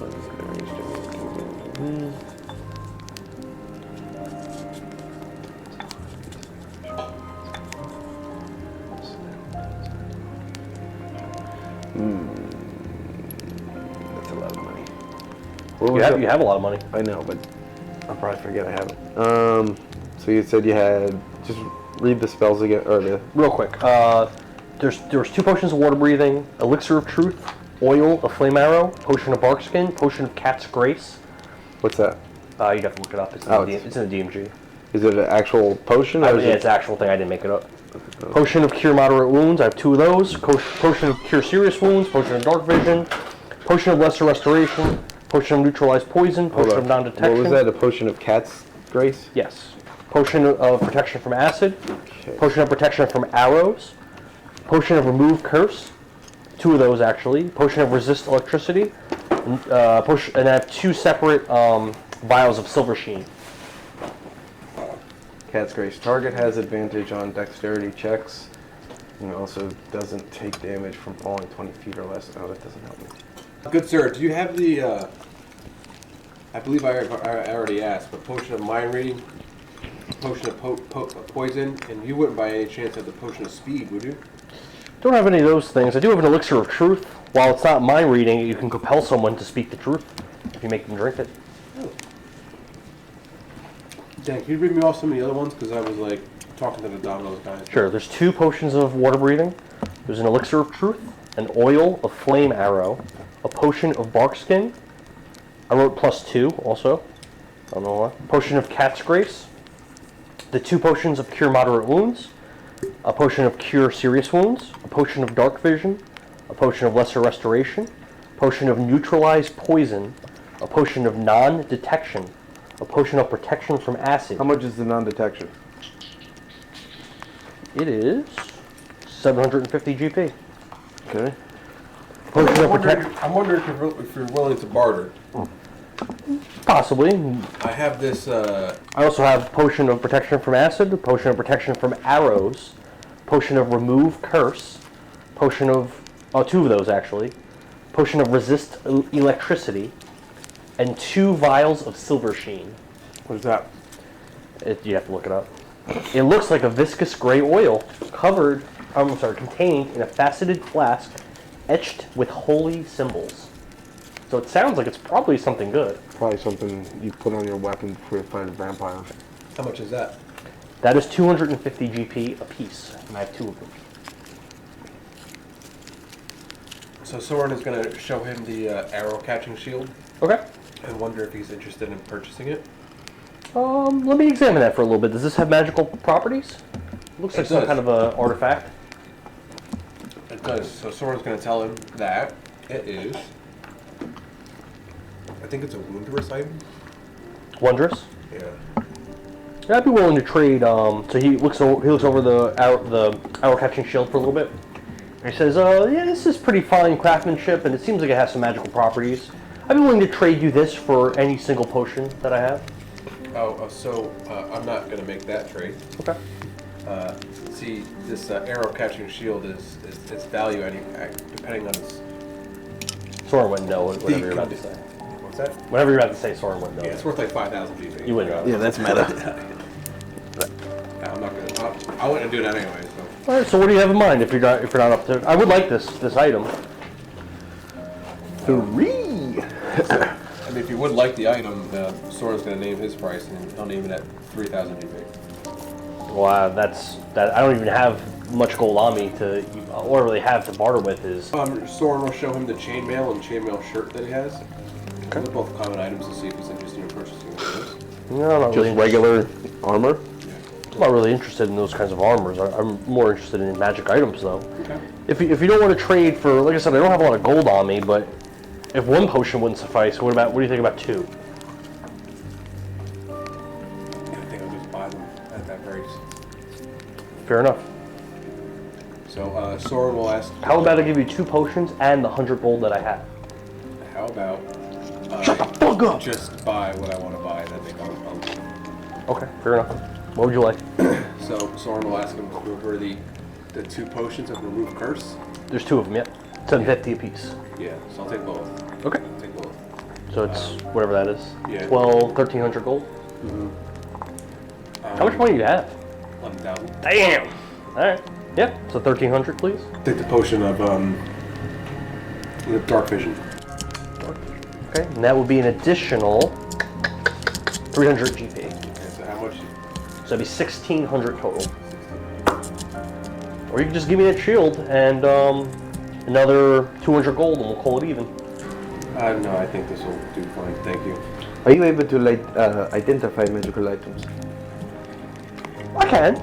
So she draws Nicholas's scimitar. Would you be able to tell me what this can do? Takes it. Yeah. It would take me a little bit of time. I'd say it'd take me about. I was planning on going home, but. All right. Give me this first thing in the morning. I'll get to work on it. If you come in the late morning, early afternoon, I'll have it ready. I'll charge you 100 GP. How many potions of dark vision was it? He only has 1. And I assume I can see in the dark. Because it's not. If you drink it, it'll give you the the ability for A dark spell.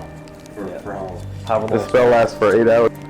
So you drink it, and it's like you casted the spell. That's basically how it works. How much was the superior cure wounds? 750. I'll take that. Yep, 750, please. And that counts as like casting level 4 cure wounds. So as a spell modifier, what's the plus or is there no You plus? wouldn't get a modifier because you wouldn't be casting a spell. You'd just be drinking a potion. So that's actually not good at all. I mean, it's better than what you had, which is then you have no potions. Yeah. You done? I don't know. Are you done? Don't you want to look see if they have any pearls or whatever? He did say he had materials and he had kits. You didn't ask him about any of that stuff. I apologize. So yeah, does he have any? Sir, do you have any pearls? Yes, I do have 2 pearls for sale. 2 pearls? Yep. So yeah, I'll buy both of those. They're 500 GP apiece. Of course they are. Even though in the game it says 100. That's how much this guy's charging. Motherfucker. What a dick. Again, as I explained before, this is a seller's market, and I'm the only alchemist in the city. So. Yeah. Sounds like some bullshit. Almost like home prices right now. Yep. It's true. It's supply and demand. Oh, you don't want to buy pearls for me? Go buy them from the other pearl merchant. Oh, wait. I mean, There isn't one. There is a jeweler. Yeah, you could see the jeweler selling them cheaper. It's possible. Possible. Oh, identify. That's what it was. You have that spell already. Yeah, but do I need it when I cast ritual spells? You do need it. Remember we figured that out? Yeah. Remember you tried to identify something and then we figured out you couldn't? Yeah. Gotcha. So it's a pearl worth at least 100 GP. He's charging 500. 500 Poise. for 2. And is it 500 consumed? each, he said. I don't know. I don't think it's consumed. It doesn't say it is. If it doesn't say it's consumed, it then it's probably not. isn't. It says components V, S, and M, and then a pearl worth of at least 100 GP, and an LFL there. I'm pretty sure it's not consumed. Okay. You just need to have it. Well, then I'll ask him to buy one of them. Sure. 500 gold. I'll buy my 500 gold. He graciously accepts it and hands you this this tiny little jewel box and in a black box, and it's opened already, and you can see this really nicely polished pearl in the box. Probably worth 50 GP. Great. So it does not work. It does look kind of small on the small side. Yeah, So, but forget let me you ask you there. this: from what I'm looking at, is it a white pearl or a black pearl? Because What do you want? What do you want it to be? Black pearls are actually worth 500 gold pieces, and the regular pearls are worth 100. Oh, in that case, it's a white pearl. Eat shit. You should have just said you wanted to be a black pearl. Joe. Damn, you got scammed. Yeah. You lost all your money. Okay, you hit 11,000. I still have 9,635. I can make the claim that Sorin wouldn't know how much a pearl is worth. I guess that's fair because it's a component, a material component for a spell that you know. Sure. Living in the high society they grew up into. Sure. Hey, you didn't pay for anything. Well. Yeah. Fuck them.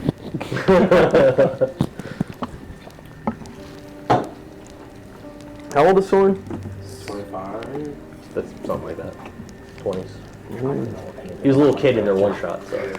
So we'll say, how much time would you say we spent? A half hour in there? Like fucking 8 minutes. Well, for brevity's sake, let's say a half hour. If you want time to go by, let's say you were in there for an hour. Fuck it. Fuck You have to it, wait yeah. 3 hours? You were in there for an hour. Yeah. So we get out, it's 11. Is anything else open? Were you looking? The blacksmith. Again? I mean the armor. You see all the lights are off. Alright, so I'm going to go to the back of the armor. Is there a window or a door? No. Okay.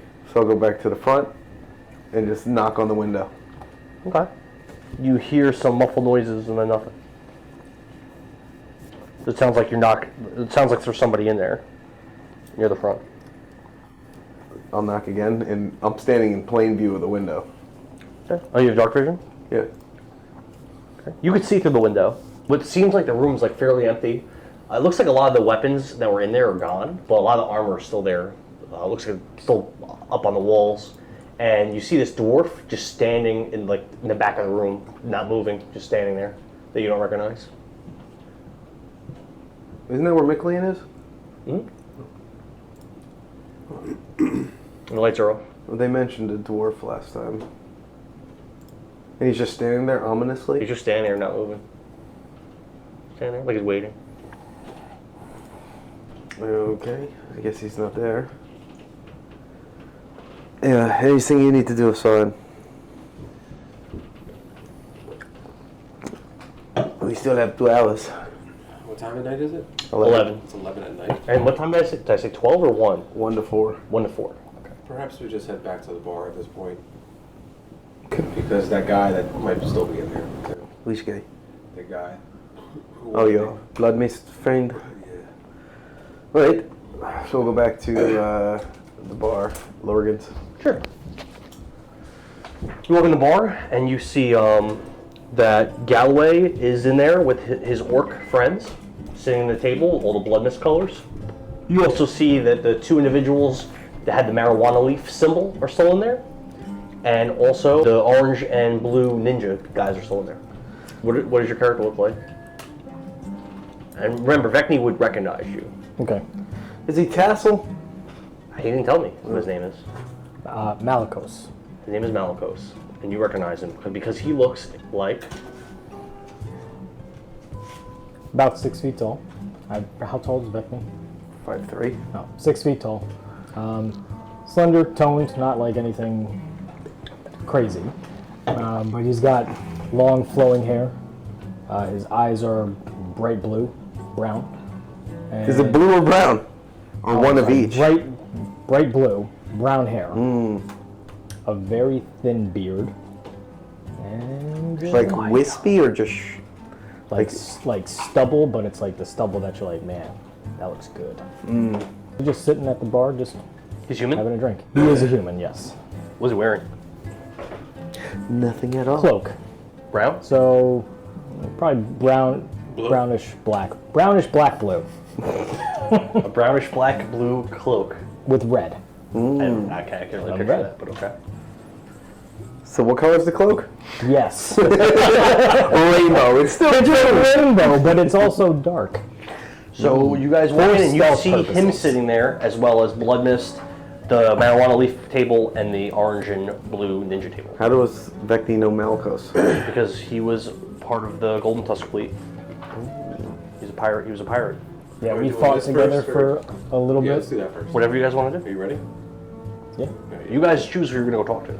All right, Vekni will walk in and she'll pop her hat off and put it on the hook by the door, and she'll turn to the bar and be like, Malkos. I'll not respond and I'll just kind of like give you a glance Okay. and trying to be like more stealthy-ish. So I'll ignore it for a few seconds, and then I'll walk away out of sight. Alright. So, Did you walk upstairs, or where'd you go? I don't know what the look. So you're in a the tavern. So I'm Huge- assuming it's like It's a huge tavern, but it fits tons of people. But as I described, only 4 of the tables We actually cleared out have- the whole bar the night before. Yeah, there was tons of people that were basically trapped in this tavern and couldn't really leave. And because of the actions of the PCs, almost everyone left. So now there's only a few people left. So it's a very sparsely populated for how many people can fit in there. Think of it as it's a big, probably 40 by 30 room. There's a bunch of tables, and there's only 3 of them right now that are full, and the rest are empty. also, Okay. don't fight anybody. What? Don't fight anybody. The rules in the bar is you can't find anybody. Okay. The rules of the bar, and everybody listens to the rules. How many people are in here right now? Like maybe 10? So there's a table with, so it's these 2. Then there's a table with a human-looking knight wearing black and red armor, and he's surrounded by 4 orcs who are also wearing black and red armor. They're not half orcs, they are orcs, full orcs. Another table has 2 people, a male and a female. They have these this sigil of a marijuana leaf on a yellow background on their clothes. The female is wearing all pink armor, and the male is wearing a green and yellow cloak. And then Is there music playing? there's a bard playing music. Big band, or Not just like honestly. one? The one first, person? one guy. the first day we got here, that what's it dude? Honestly, was here. He's not here now. And then there's another table that has 1, 2, 3, 4, 5, 6 people at it. They're all wearing blue and orange. What appear to be basically they're dressed like ninja. One's a female, human. 4 are human males, and 1 blue dragonborn. Blanken met that guy, right? No, No. Okay. Then you met a green dragonborn. Gotcha. All right. So I'm gonna just, instead of walking away, I'll walk up to Vekni and just be like, Vekni, I thought I would never see you again. French. We were French pirates. Of course. A couple of French pirates. What was your name again? Malikos. Malkos, what are you doing in Vigo Valley City? On Dovah. Well, I heard Last I saw you were in Jatia. Oui, it was a long time ago. Mon chéri, it's, I heard words that you possibly, and a half-elf fitting your description was here, and I... I'm not a half-elf. Full elf fitting your description was here, and, well, I had to see if it was you. Well, is the flesh. This is my concubine Sorin. Sorin kind of like see his face, kind of like do what I just did.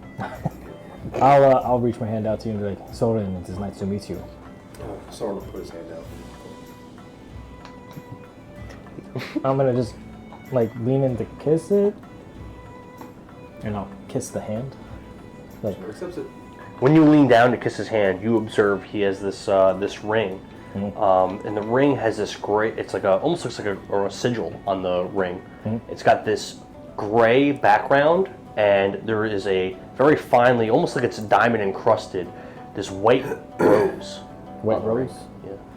You can be like Robin Hood and try to kiss it out. The background enough to know if I would know that. So we'll talk about that. All right. I don't know if you would know that either. I don't know where your guy's from. So I don't know. I don't either. So maybe you would. Maybe you wouldn't. Maybe. He's from Ferelden, and he would know. It's a sigil for Ferelden. Okay. How long ago did he leave the Golden Tusk fleet? How long have you been in the Golden Tusk? 40 years. And you're young, so you probably were only there for a little while. Yeah. I would have been there for like a year, was my thought. And then probably would have left like 10 years ago. Oh. Oh. So how old are you? 35. Okay. Okay. Well, I've not seen you in what, 9-10 years? It has been something like that, yes. 10 years, 2 months, 6 days. But who's counting? I don't know, it's weird that you would be so exact. It was a joke. Okay. So what have you been up to for the past 10 years? I explain what I've been up to for the past 10 years. So you have a wife and children? Yes, I do. 6 kids! 17. They all died. Is that canon? No. This is making up your backstory for you. Yeah. You work in a mine? Your backstory can be whatever you want. I know. You can make it up right now. You 6 can kids and you're a miner? Think of something quick. You can lie to them, We're making whatever it you up for want. You have carte blanche right now. Wait. I did not know that I was making so much noise that my description was going through the place. Didn't you, I don't know, hold an entire city hostage with dynamite? No, we never did that. Didn't you? We didn't. We're going to. Oh, you were going to. Yes, that is what I had said. That's weird, because I don't remember telling anybody or ever getting caught. Yes, please. Okay. Choto. Yep.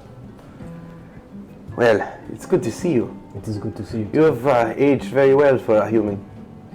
Oui, I have been, how you say, working out and trying to keep my form. What brings you here to Bigger Valley City? You know, let's see. She taps her coin purse that's fucking just like huge and overloaded. Because, well, that is a good reason to be here. well, you know, there's no greater motivators Good, thanks. than gold. That is true. Oh.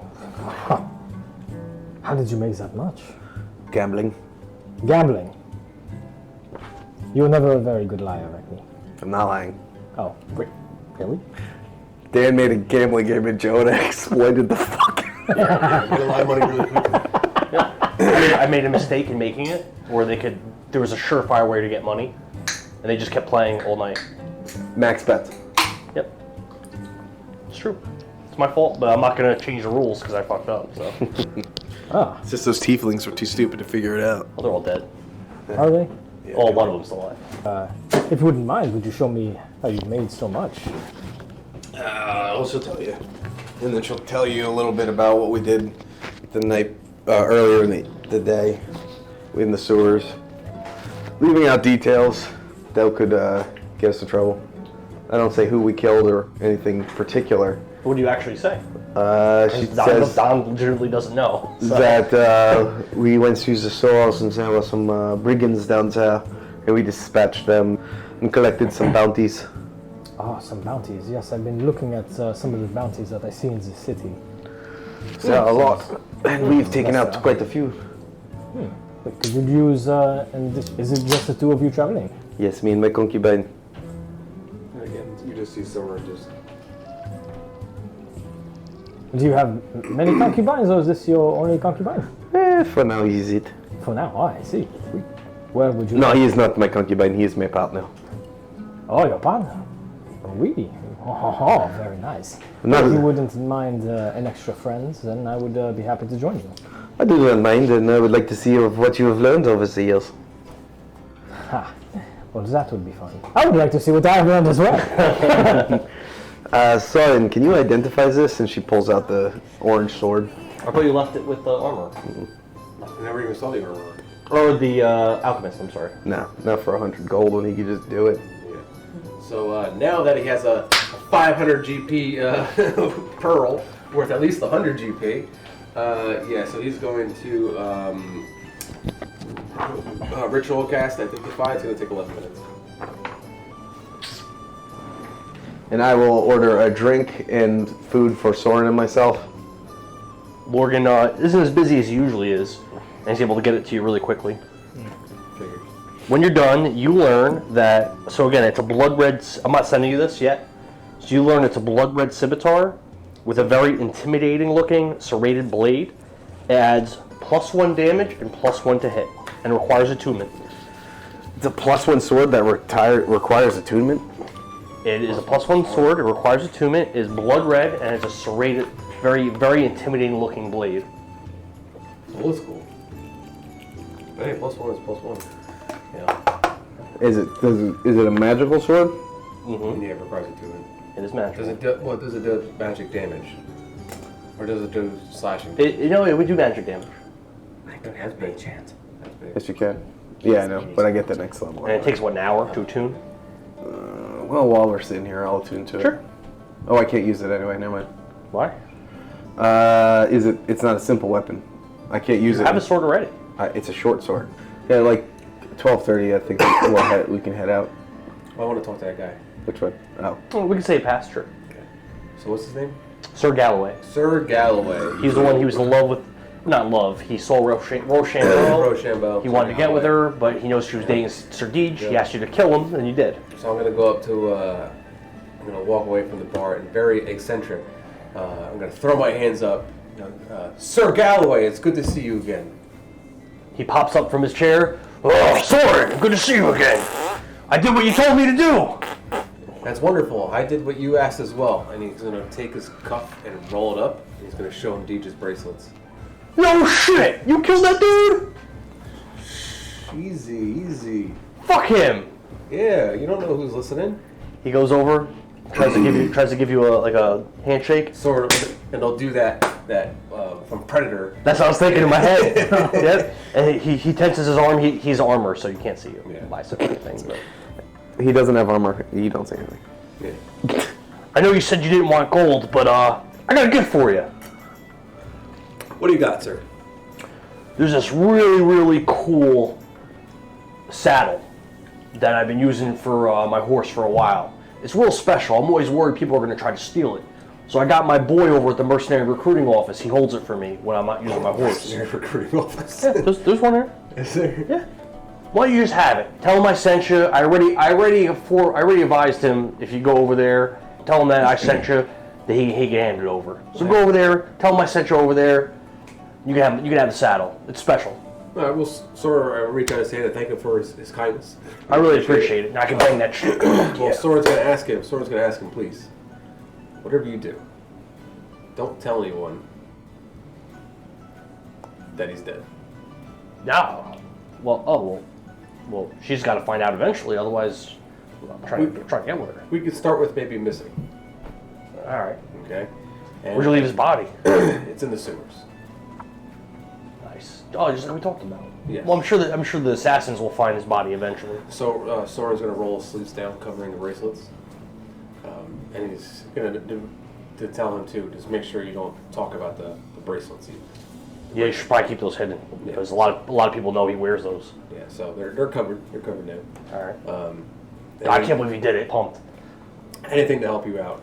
You know, it's been amazing to hear your story and how you've come from essentially nothing, and now you're a Ser. You're, you know.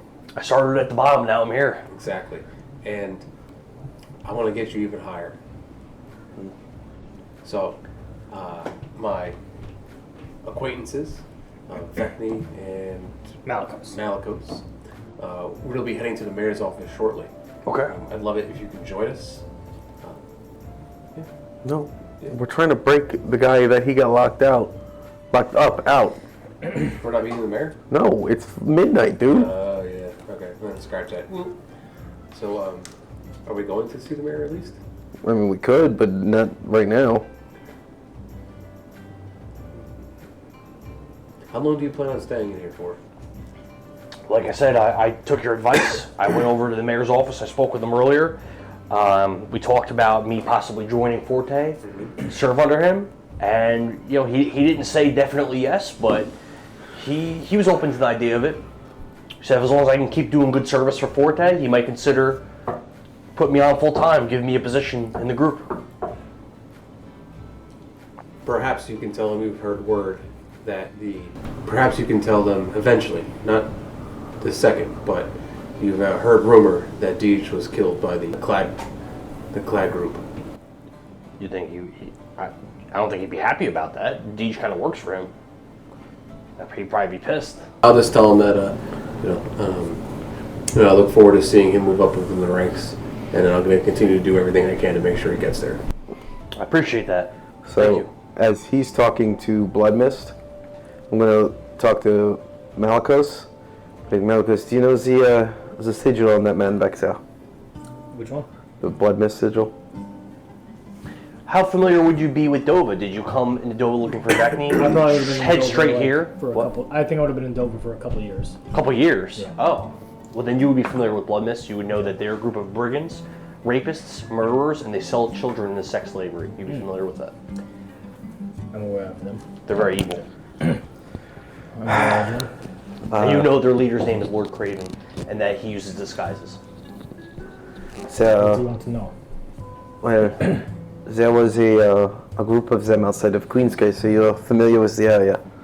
We have been here for a couple of years. And me and actually Sorin's sister and my boy Roland, and she tells the story of how Vekni, Roland, and Vess saved 100 kids from slavery and rapery from the Blood Mist, defeating the Oni and the Knolls and bringing them back to Queen's Grace. Ah, then you are probably considered heroes here, no? Well, not here, but in Queen's Grace. Being that these guys are against Inez and her army and her claim to the throne. Well, since you've been here for 2 years, you'd be familiar that there is a group called Slay that is to the east, living in the forest, led by a queen named Queen Inez, who's a high elf, and that they're basically comprised of a lot of fey creatures. High elves, Goliaths, fairies, dwarves, gnomes, all different fey, and drow as well. You'd be familiar. Okay. Well, you did the right thing by saving those children and destroying whatever you did of Blood Mist. You did good. Well, we didn't really fight any of the Blood Mist. We fought one of their creatures that turned into a cloud of mist, and then turned into this hulking thing. I do not know what it was, but it fell to my blade anyway. Haha. Very good. And then we'll head out and head towards the prison. Vekni will leave her hat at the bar, and she'll put on her blues tabard, cloak, whatever. Oh, the one you got from Manuel? Yep. Okay. So again, you're outside this large mansion-looking building. It actually looks like it's multiple buildings interconnected with each other. There's walls in front. There are sentries. Not tons of sentries, but there are sentries walking around the perimeter. There's one entrance into the complex of different structures. They're all connected. So she's gonna walk up. Oh, there's a gallows to the east Yeah. of the building set up. So she'll walk up to Vekni will walk up to the front door. And is there a guard at the door? There's not a guard posted at the door. There's sentries that have been walking around the building. Are you trying to avoid the sentries or like whatever? Well, not explicitly, but I'm not trying to be seen either. Just casually, kind of. Yeah. It would be very easy. Casual. Because again, what you've learned about the Forte soldiers is that they're really not very disciplined. Yeah. And they're not very efficient in the way they do things. So it would be you wouldn't even really require stealth. Yeah. You could really easily just wait for one to walk by and then just walk up. Or it will just hug the wall so that they can't see because of the angle. It's fine. So we'll do that. Okay. The door's unlocked. So Vekni will slightly open the door and peek in. You see what appears to be a lobby with what looks like marble walls. Anybody? There's no one in there. Okay. There is a paint. We had Forte tabards, don't we? Didn't we take them from You do have Forte. Vigor? Or, you have is Forte it Vigor or Forte? You have Forte uniforms that you got from the barracks. All right, so I'll put that in not blues. What about for Nicholas? So I'll put on mine and then I'll cast minor illusion on him and have him have a cape that looks like mine. Okay. Forte. Okay. So in the lobby, again, there's marble walls. You see the painting of a man in fancy-looking blue, like a blue suit. The painting's on the far wall, and there's also a sign on the wall as well. The sign has 4 arrows. One of the arrows points in one direction towards a door, and it says Mayor's Office. Another arrow points towards another door and says Municipal Building and City Hall. Another arrow points in a different direction and says Mandrid Library and Observatory. And there's one more arrow that points in a direction and it says Dungeons. Well, To the observatory it is. maybe on the I would way. like to gaze at the stars as well. Maybe on the way out. Maybe on the way out. Depends on how much ruckus we raise. So kind of Not enough. not enough. All right, so we'll head towards the dungeon arrow. There's a door there that's unlocked. Oh, okay. You walk through the door. There's stairs going down. It's not very many stairs. It's about 7 steps. And at the bottom, there are 2 guards there wearing Forte uniforms. One of them looks really fat and very like disheveled. His uniform's untucked, draping over his pants, and he is just in a really poor Posture? posture. So, Sora's gonna walk down to the bottom of the stairs, right? Okay. And I guess that just kind of levels out before. No, it doesn't. So it just goes like this straight. They're literally forward? standing on like what would be the last step before another door. And actually, this last door, it looks more like a portcullis than a door. Oh, okay. A what? It looks like a portcullis, so it's like a metal, like grating that would have to be. Portcullis? Is that what it said? That you would have to lift up. Okay. So Soren's gonna walk down there, and then he's going to extend out his hand to the guards. He has his hand out. He's gonna say to the one guard, "Oh, it's good to see you guys are doing your job tonight. You guys are doing a fantastic job. We were sent here from the mayor's office, and when he does that, he's gonna hand one guard 100 gold, and then he's gonna have another guard another 100 gold in the handshakes, and then he's gonna say that they sent us down here to see a prisoner." So you'd be familiar with how Forte works, and I would say you don't have to roll persuasion. They just look at each other and move to the side. They're very corrupt in this city. They've been 100 doing gold this. is a lot. Not for us. Roll. Not for you. They don't even say anything. Yeah. You raise up the portcullis and you enter this large, really large room. Essentially, you're in this room. There are like torture devices over on the right side, like a stretching rack or whatever you want to call it. I forget what this device is called, where you put your head and your feet and your hands into, and you also see stocks. And there are 2 cells. In one cell, there is a single orc, and the other cell has 3 humans all wearing blue and gold. Both cells have a very serious-looking lock on them, on their doors. Serious little lot. All right, so Vekni will walk in and go over to the humans. Okay. And she goes, "Excuse me, is any of you Lord Henry?" There is a man, right here, a gray mustache, a gray goatee. He's very, very distinguished looking, and his goatee is kind of like pointy. Very distinguished looking. He has this really fancy looking blue and gold tunic. However, it looks soiled, as though maybe he's been wearing it for a while. And he goes, yes, I'm Lord Henry. What can I do for you? Vekni looks over his shoulder to see if the guards are paying attention. They're not, they didn't even come in the room. Yeah, Okay. They're literally not even in the room. Well, she looks over and then she leans in and goes, long live the king whose name is Lorian. He narrows his eyes at you. So you've spoken to my men. Yes, I have. What are you doing here? We had to get you out. Do you support the rightful ruler's claim to the throne? I support the one with the most gold. His face turns from being hopeful and excited to a look of disgust. I'm just kidding. I support Queen Inez. Roll persuasion. Classic Vekni. 13 plus, what is it? What'd you say? I didn't tell you. Persuasion. Persuasion? Persuasion. Persuasion 18. It's not proper to joke about such things when this is such a serious time in our history. Well, what's life without a little humor? Anyway, I'm not exactly sure what plan is in motion, but listen, they were And you going to free kill me. you tomorrow, so we're here tonight. they wouldn't dare.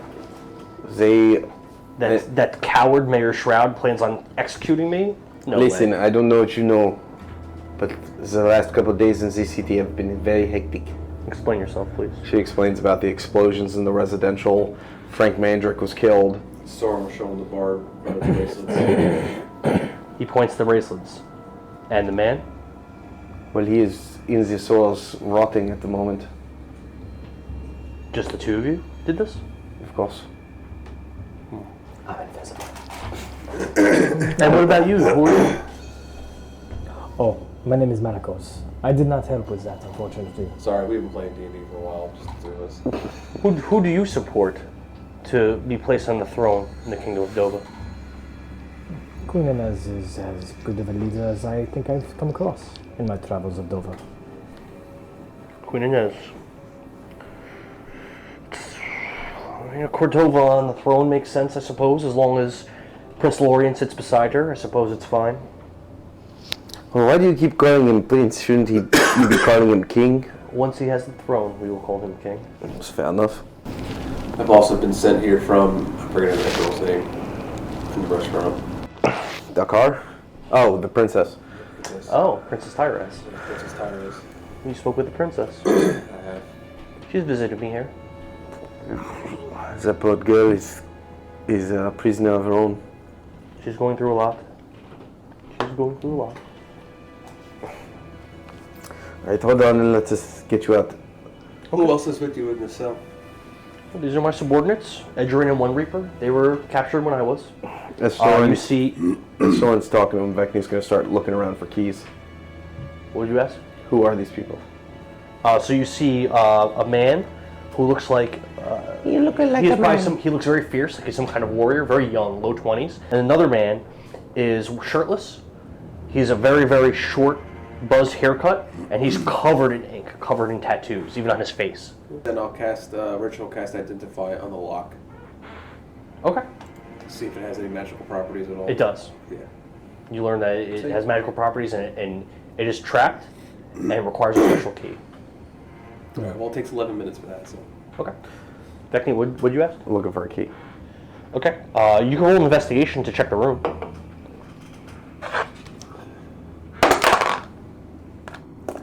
Your DC is 18. Nah. Nope. Okay. Like it? Or, Milikos? Milikos? Malicos. Malikos. What'd you ask? I was going to pick the lock, but he identified magic on it, so... You could try. It's trapped. Here it is. I could say that you could try to pick it with a DC of 24. And if you succeed, you just pick it. If you don't, an alarm goes off. Probably. You learn, he said it was trapped, so something bad would happen. Trapped. Well, I cannot find the key. I guess I'll look at it and I would be able to determine, like, it's an extremely difficult lock, right? And with the You would magic definitely thing- be able to determine that. And I with- even what's said it's important? really, really fancy. And All right, so even with the, with the I think it was a my 14. magical though. abilities too, I would probably determine that it was it would either sound an alarm or do something to damage me. Well, you roll a investigation so you see if you can tell exactly what would happen. Sure. Don, pick the lock. Pick the lock. Don, pick the lock. Pick the lock. Pick the lock. I wish you had told me to do that before, because the investigation was a crit 20. No, it's all good. Just pick the lock anyway. So you are able to surmise that if you tried to tamper with the lock and you failed, a magical effect would activate and you would be harmed. So as Sorin is identifying the lock, he looks over to what's your character's name? And don't feel bad. So he looks at the after identifying the lock. He tells you that it's strapped, but it's also wrapped in powerful magic. I do, however, think it is pickable. Is that something that you're good in? It will be very difficult. I can try my best, but I do not know if I'll be able to do this. Vekni walks over and goes, Malakos, I remember you having very nimble fingers. That I do. Advantage because that was hot. Just pick the lock. Nope. What's your roll? 9 plus... I believe you got a crit 20. Yeah, I know. The investigation. Was that your portent? No, what's your roll? 9 You rolled plus... 9? Yeah, plus I'm going to 6. change it to a 20. With portent? Portent. Okay. Nice. Plus What's your modifier? Plus 6. So Nice! So I'll describe it like this. So you have a lock pit. I have set. a thieves guild. Okay. Set, yeah. So you're fiddling around with the lock, and you fuck up, and you realize that the trap's about to go off in your face. But the wizard Sorin is able to warp space and time with his portent, and instead of failing like you know you did, instead you succeed, and you hear a click, and the lock falls off of the cell, clatters to the floor. I kind of look at the lock, and I'm like, is that what's supposed to be much more difficult? Sorin works in mysterious ways. Perhaps you're more powerful than you thought. Perhaps. He is a good man to travel with. We go right. Lord Henry does. Good work. Malakos, you said your name was? We. Now, Lord Henry, perhaps lose the colors. Do you have garments for me to wear? She hands him the blues cloak. Oh. And he drapes it over himself? But what of my men? Oh, take your shirts off. I know that's all I have. One of them already had his shirt off. Another guy takes his shirt off. Sorin will take off his cloak, give it to me. Do the same thing. Okay. Do the same thing. Yeah, so Sorin will now ask about the orc. I think he is some kind of criminal. He's been very quiet in that room this entire time. So yeah, we'll go inquire about him. Go over there. You said what brings you into what brings such a handsome looking orc in a place like this? So he looks to be a full orc, not a half orc, but he answers you in common. It's kind of broken. He says, I accuse of serving Lord Craven and Bloodmist. Nope. But I don't even know them. Oh. Do I believe him? Roll an insight. Meh. 5. You believe him? This guy is telling the truth. Come on, man. Maybe. I from small village in Clyde Crownlands. I come city, offer services as mercenary. Bloodmist. Bloodmist bad. Is it mostly orcs in Bloodmist, or? You've seen, well, not you. They've seen humans and orcs. I think exclusively, right? Yeah. Yeah. Humans and orcs. And they saw a human transform into a monster, also. You came here to help, but you were in a dungeon. How did that happen? They accuse me of being Lord Craven Lapdog, but I serve Lord Craven. Who do you serve? I serve Loki, and he points to himself. Your name is Loki? Loki, do you have a family? No family. Vekni is gonna lean in and be like, boys, we cannot hang out here too long. Henry is already out of the cell. You free me, I give gift. What's his gift? I show you. He backs up, and he Unzips his pants. crouches down a little bit. He pulls his pants down, takes his hand, reaches up into his ass, and he's like fiddling around in his ass. No, thank you. I would like to leave. This is based on a real life event, I feel. Dan has seen He this. pulls out some coins. It's like a handful. He puts them on the ground, goes up his ass again, I'm already walking away. and pulls out a bottle of. It's like this bottle that's glowing with this gold aura, and it's a gold liquid in the bottle, and he puts it down. What is that? As I'm walking away. This make you strong, forever. So, Sora's gonna look at the lock. Damn it! If I only had mage hand. That's on You didn't get it yet? the thing. No. Yeah, What level the are same you? lock. Sort of Looks other at, stuff. looks at the same lock? Yeah. Do I need to cast Identify on it?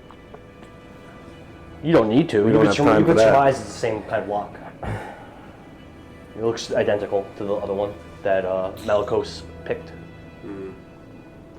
While they're talking to the orc, Vekni's going to head over to the portcullis Okay. where the two guards are standing. Are they still there? They are. They're outside of the room though. I'm going to look to the bars. Do the bars look like they are of magical property, or do they look like it's You have to identify them. Okay. All right, Vekni's going to speak to the guards. And then, while she's doing that, I'm going to ritual cast Identify for 11 minutes. Okay. She's going to go, boys, you both look tired. Yeah. Why don't you head home? And she's going to hand each of them 1,000 gold pieces. Okay. Go home. We might get in trouble. And fuck it. And they just they leave. What? You get inspiration for that.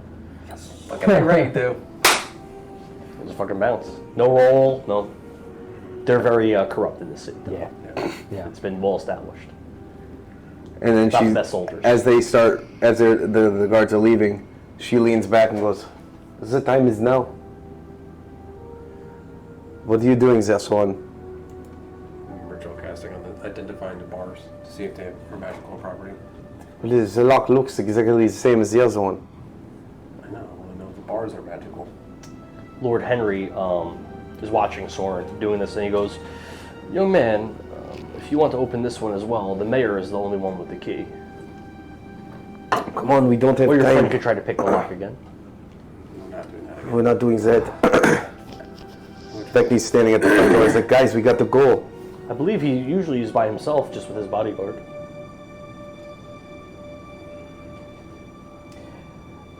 Have you seen the bodyguard? His bodyguard is that girl. Oh. Yeah. 100%. Would it be advantageous for the mayor to not wake up in the morning? He's a coward and not all that effective, but you already said that Frank Mandred is dead. Killing all the Forte leaders would definitely help us take the city. Now, if we could get you to the door to leave, would you be able to make yourself back to the to Clad? Of course, that is my hideout. I established and built it. Of course I can find my way there. What kind of a question is that? A good one, because you're locked up. I was captured by one of those blood mist. Well, can you make it, sir? Of course. Perhaps we get him to the front door, and then we take care of the mayor. Take care of him or take care of him? Well, I mean, I'm not there for a hand job. He had the bounty, I believe. I don't have my bounty sheets on me. I think the Clad guys had a bounty. Yeah. for him. I don't remember how much it was. All right, so What's the name of the girl? Rochambeau. Rochambeau. That was Penelope. Rochambeau. Rochambeau is the girl. That's his personal bodyguard. I don't want her to die. You don't want to I don't want her to die. But So the guy in the bar that we were talking about, Sir Galloway, who's got the hots for her. My plan is kill the mayor, have him become the newly appointed mayor, and then that's his bodyguard. and he's a friend. he's a friend. All right, He'd become so the mayor of the city. sorry. And So perhaps we can sneak in. We could bind the bodyguard so that she cannot fight back. Bind. Suggest she leaves. Or leaves away. Either way. I could stun her and we could tie her up. But either way, we cannot hang out Have I here. identified the bars yet? Yeah, they're magical. They're magical. Okay. I was just gonna Misty Step in, grab a shit, and Misty Step out. Nothing's saying you can't. Yeah, but they're magical. So I'm You try. It doesn't No, matter. I've identified that they're magical in nature and probably won't let me just walk in. Plus, it probably smells like shit. Plus, what do you need with strength? You're a wizard. Do we know what strength? He said it makes you very strong. Strong one in what way? Probably a potion of hill giant or something like that. Or strength. Maybe. Or Uh, is this a good dude who needs to get out of here and this is another ally for us? well, Sorin, if we kill the man, we can get the key. Let us do that. Right, Lord Henry, are you ready? Hmm. Right, let's go. And so it cost me $2,000. Just throwing that out there. Well, kill the mayor, you can collect his bounty. You're not getting any of it. All right, let's go, boys. And she'll lead the way up the stairs. Alright, there's nobody up there. Vekni will go to the front door and crack it open and see if there's a patrol coming by. You see one had just walked by, and he's just walking very lackadaisical Doesn't give a around. shit. All the guards have been like this in the city. Lord I'm gonna Henry. cast minor illusion on myself to make it look like I'm a guard, on my cloak. Okay, I like I'll that. do that. Yeah, you I'll can stand do outside the door like I'm guarding it. Okay, Lord Henry. the door to the building.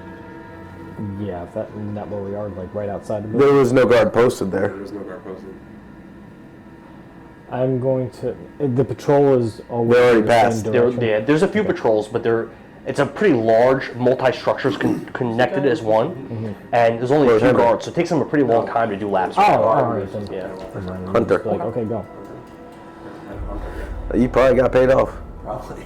Vekni, now is the time for them to go. That's The just gods- what I'm saying. Lord Henry, hug the wall and get out of here. He says to you, as they're leaving that jail room, the guy with all the tattoos, he went over to this. It looked like it was just part of the wall, but it was actually a closet that was made to look flush as part of the wall. And he opened the closet and he took out this like pole blade, this like pole axe thing. And he strapped it to his back. Nice. Something I should have mentioned. And Lord Henry he had a sword in there, and the other guy had a sword as well. Kind of like bow- a hidden room any that had all their bows? belongings. Yes. Any bows in there? You want to search the room? While we were coming up, yeah. Do an investigation because there's a lot of stuff in the room. Terrible. Terrible. 5 plus 6 or 5. Something. I think it's 5 plus 6. Hold on. 11. You find a short bow in there with 2 arrows. I'll take the 2 arrows. Do I see any chests or boxes or anything over there? Just the torture devices. Just the torture devices. NBD. Alright, so we say that to Lord Henry. Oh, and then so at the door, as you're about to part ways with him, he says he draws his sword. It's a short blade, and he says, "All kingsmen, raise your blades and touch them together. To the rightful king of Dovah, we swear our loyalty. We swear our swords. We swear our lives." She goes like this and goes, okay, well, we got the mission to go get. Sorin will roll Goodbye. up the sleeve and here. And Oh. kind of like put it back. Oh. He looks to Mikolos. And my axe. I just kind of like give him a nod. Not. And his 2 men also, they all touch blades. And they go off. You guys each get 500 XP for freeing him.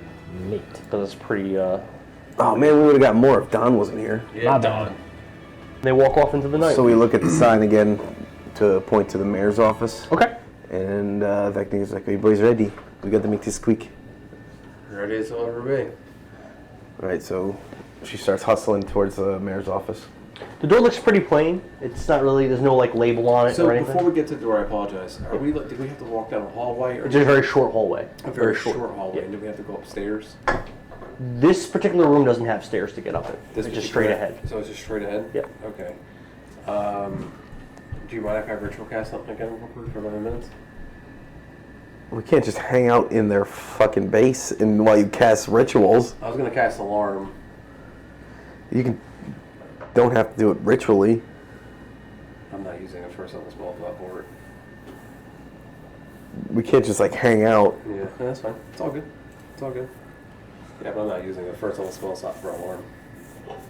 You could also just like tie a string. If you hear somebody trip. String. That's how you need that to cast the spell. Oh, do I? Yeah, you need it's like silver string. Well, no, I don't, because I have my focus. I think it says you have to have it as one of the components. I don't know if that counts with the. Maybe you don't need it then. No, I only need material things if they're worth money. Okay. So we'll start making our way to the mayor's office. The door looks pretty plain. There's nothing really special on it. Is it wooden door? Vekni will touch the knob. Is it locked? No. Well, he probably wouldn't. You could see light underneath. Like it looks like there is somebody probably awake in the room. Is there a keyhole? No. Did we knock? Perhaps. Perhaps we warn them of the incoming invasion coming from the sewers. Well, why would we want to send the forces down to the sewers? Why would we want to send their forces down to the sewers? We don't. But then if we say that there's an invasion in the sewers, they will send soldiers down there. That'd be a good way to get to talk to them for a little bit first. Well, what was the reasoning to come talk to the mayor? What was that? I thought you wanted to kill this man. Of course, but we do things a little differently than barge in and go, ah! Yeah, we don't do that. What was that man's name? Wundrin? Didn't he want us to have him sign a petition? Wundrin and Striking Owl both asked you to have him lay off of lines because they were worried that Karaganda was going to come and punish them for allowing the one army to pass through into King Lorian's Valley. So perhaps we can say that we spoke to the lions in Logan's Tavern when we was out drinking. Would that explain why we're here so late at night? Yeah, we was at the tavern. Perhaps we had a few too many? Of course, and we think that we could just talk to the mayor. Fuck it. And then she pulls out a bottle of whiskey. And then Sora's going to go to the door. She'll pass the bottle over to Mick. What's your name again? Yeah, we don't run in. Shit. Oh, Not once. I would not do that. No, you don't drink? No. Run into stuff. Yeah, man. And we die. No. That's how you all were doing it for a while. Well, I'll take a swig of the whiskey. look at this. Smells the pot. That's his good thinking. She will. Pass it over to you. He'll kind of take it and dump it into his hand and cover his. Vekni's like, you could just drink it. I could. A little sip won't do anything. And he hands it back. Didn't Sorin drink once? Yeah, Once. it's drank a couple Once. times. He never drinks, Don. What happened? What, you drank at Dankar's, you drank in front of Karaganda, yeah. you drank at Lorgan's, you've drank multiple times. Vekni puts the cork back in. Oh, yeah, at Dan Cars I did have a wine. That's right. Whatever. A few moments go by and then you hear a muffled voice say, "Come in." Male voice. Open up the door. You look into what appears to be an office. There's wood paneling lining the walls. There is, it's fairly spacious. It's this room. There's a lit fireplace with a bearskin rug in front. There's a marble pillar. There's two of them on both sides of the room, kind of closer to the desk. There are two statues on both sides of the desk. There's this really fancy red carpet leading from the entrance of the room up to the desk. There are no guards in there, except for you do see this female armed in armor, looking very, very fierce, with gold armor and with like bits of orange clothing. There's bits of orange and an orange cape. And you see a man behind the desk with a blue hat, a little blue hat. The fancy blue suit that you saw in the lobby, it's that man. He's red-faced, he's sweating, and he's sitting at the table with some papers in front of him. Vekni's just going to And it goes like this. pull up her cloak a little bit to cover a little bit of her face. Okay. So we'll walk in.